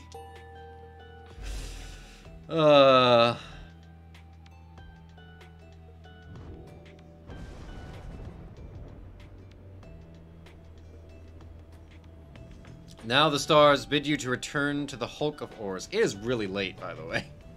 I should... after this, I think. Where you shall stand against the essence once again. Your adversary, Tamitha Thane, likely knows the cycle of rites is drawing to a close. Her last remaining chance to earn the favor of the Scribes and then regain her freedom likely hinges on the outcome of this next rite. The cycle of the rites is soon to end, the exiles of the downside striving to be free. Your adversaries, your companions, even you yourself, are running out of time. She's not gonna get enough, though, is the thing. It doesn't matter. Following the successful outcome of the liberation rite, you find Bertrude muttering something to herself. You hear some of the words as you approach. Shouldst thou seekest darkness, then may nightfall come to thee in time.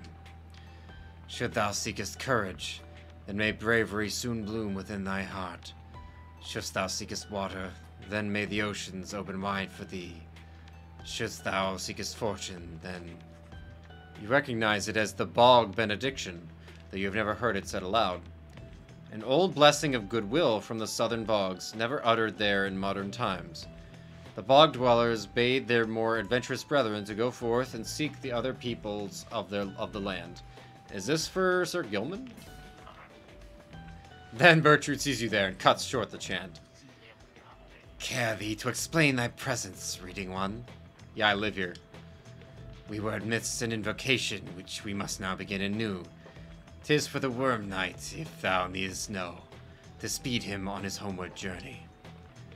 The Worm Knights are distant kin, unlike their ilk. Ours have but passing interest in the sea. There within the depths, we have long seen that which is to be seen. Nevertheless, the distant kin is kin.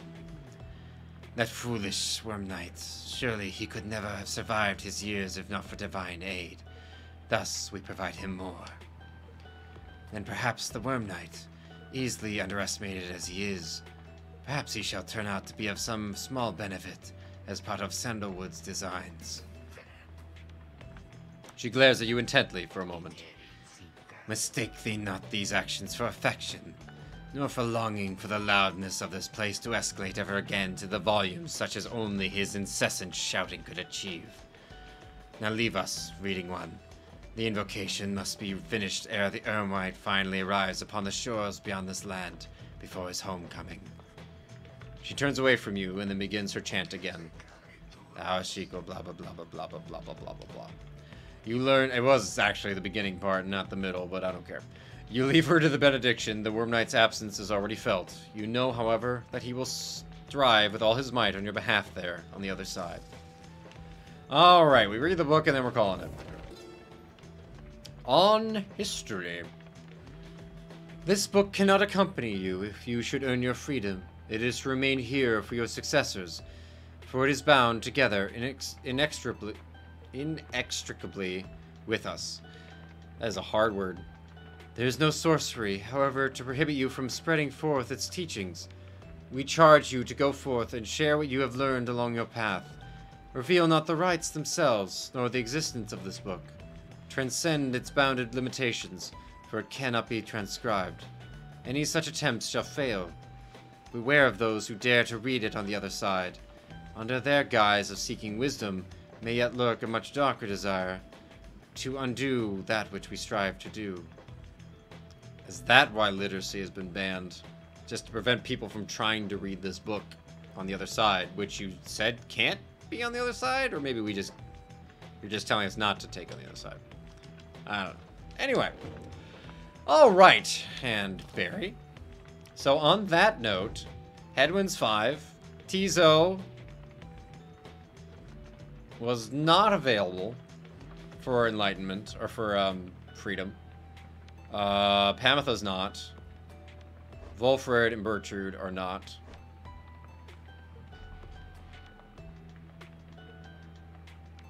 Should I use them? Because this isn't the final rite. And in order, as I want to make these three the final rite people, so I would need to up them. So it seems like I should be getting them to the point where they can leave. Pamitha, basically, ideally. Pamitha would be leaving, so. Yeah. That's what I'm thinking. But, that is it for tonight. Will we beat this next stream? It depends. If the next rite is the final rite, probably. But that, again, entirely depends upon the game. The next liberation rite. Because there's only the one, right? Yeah. So we do this one, then this next liberation. That we can probably get done by the end of the first half. So if it's... It could be another it could just be straight into liberation after that. I don't know. But if it's another one and then liberation, still possible. If it's the last one, though there'll be a lot of reading, but we shall see. Because we have to end everything.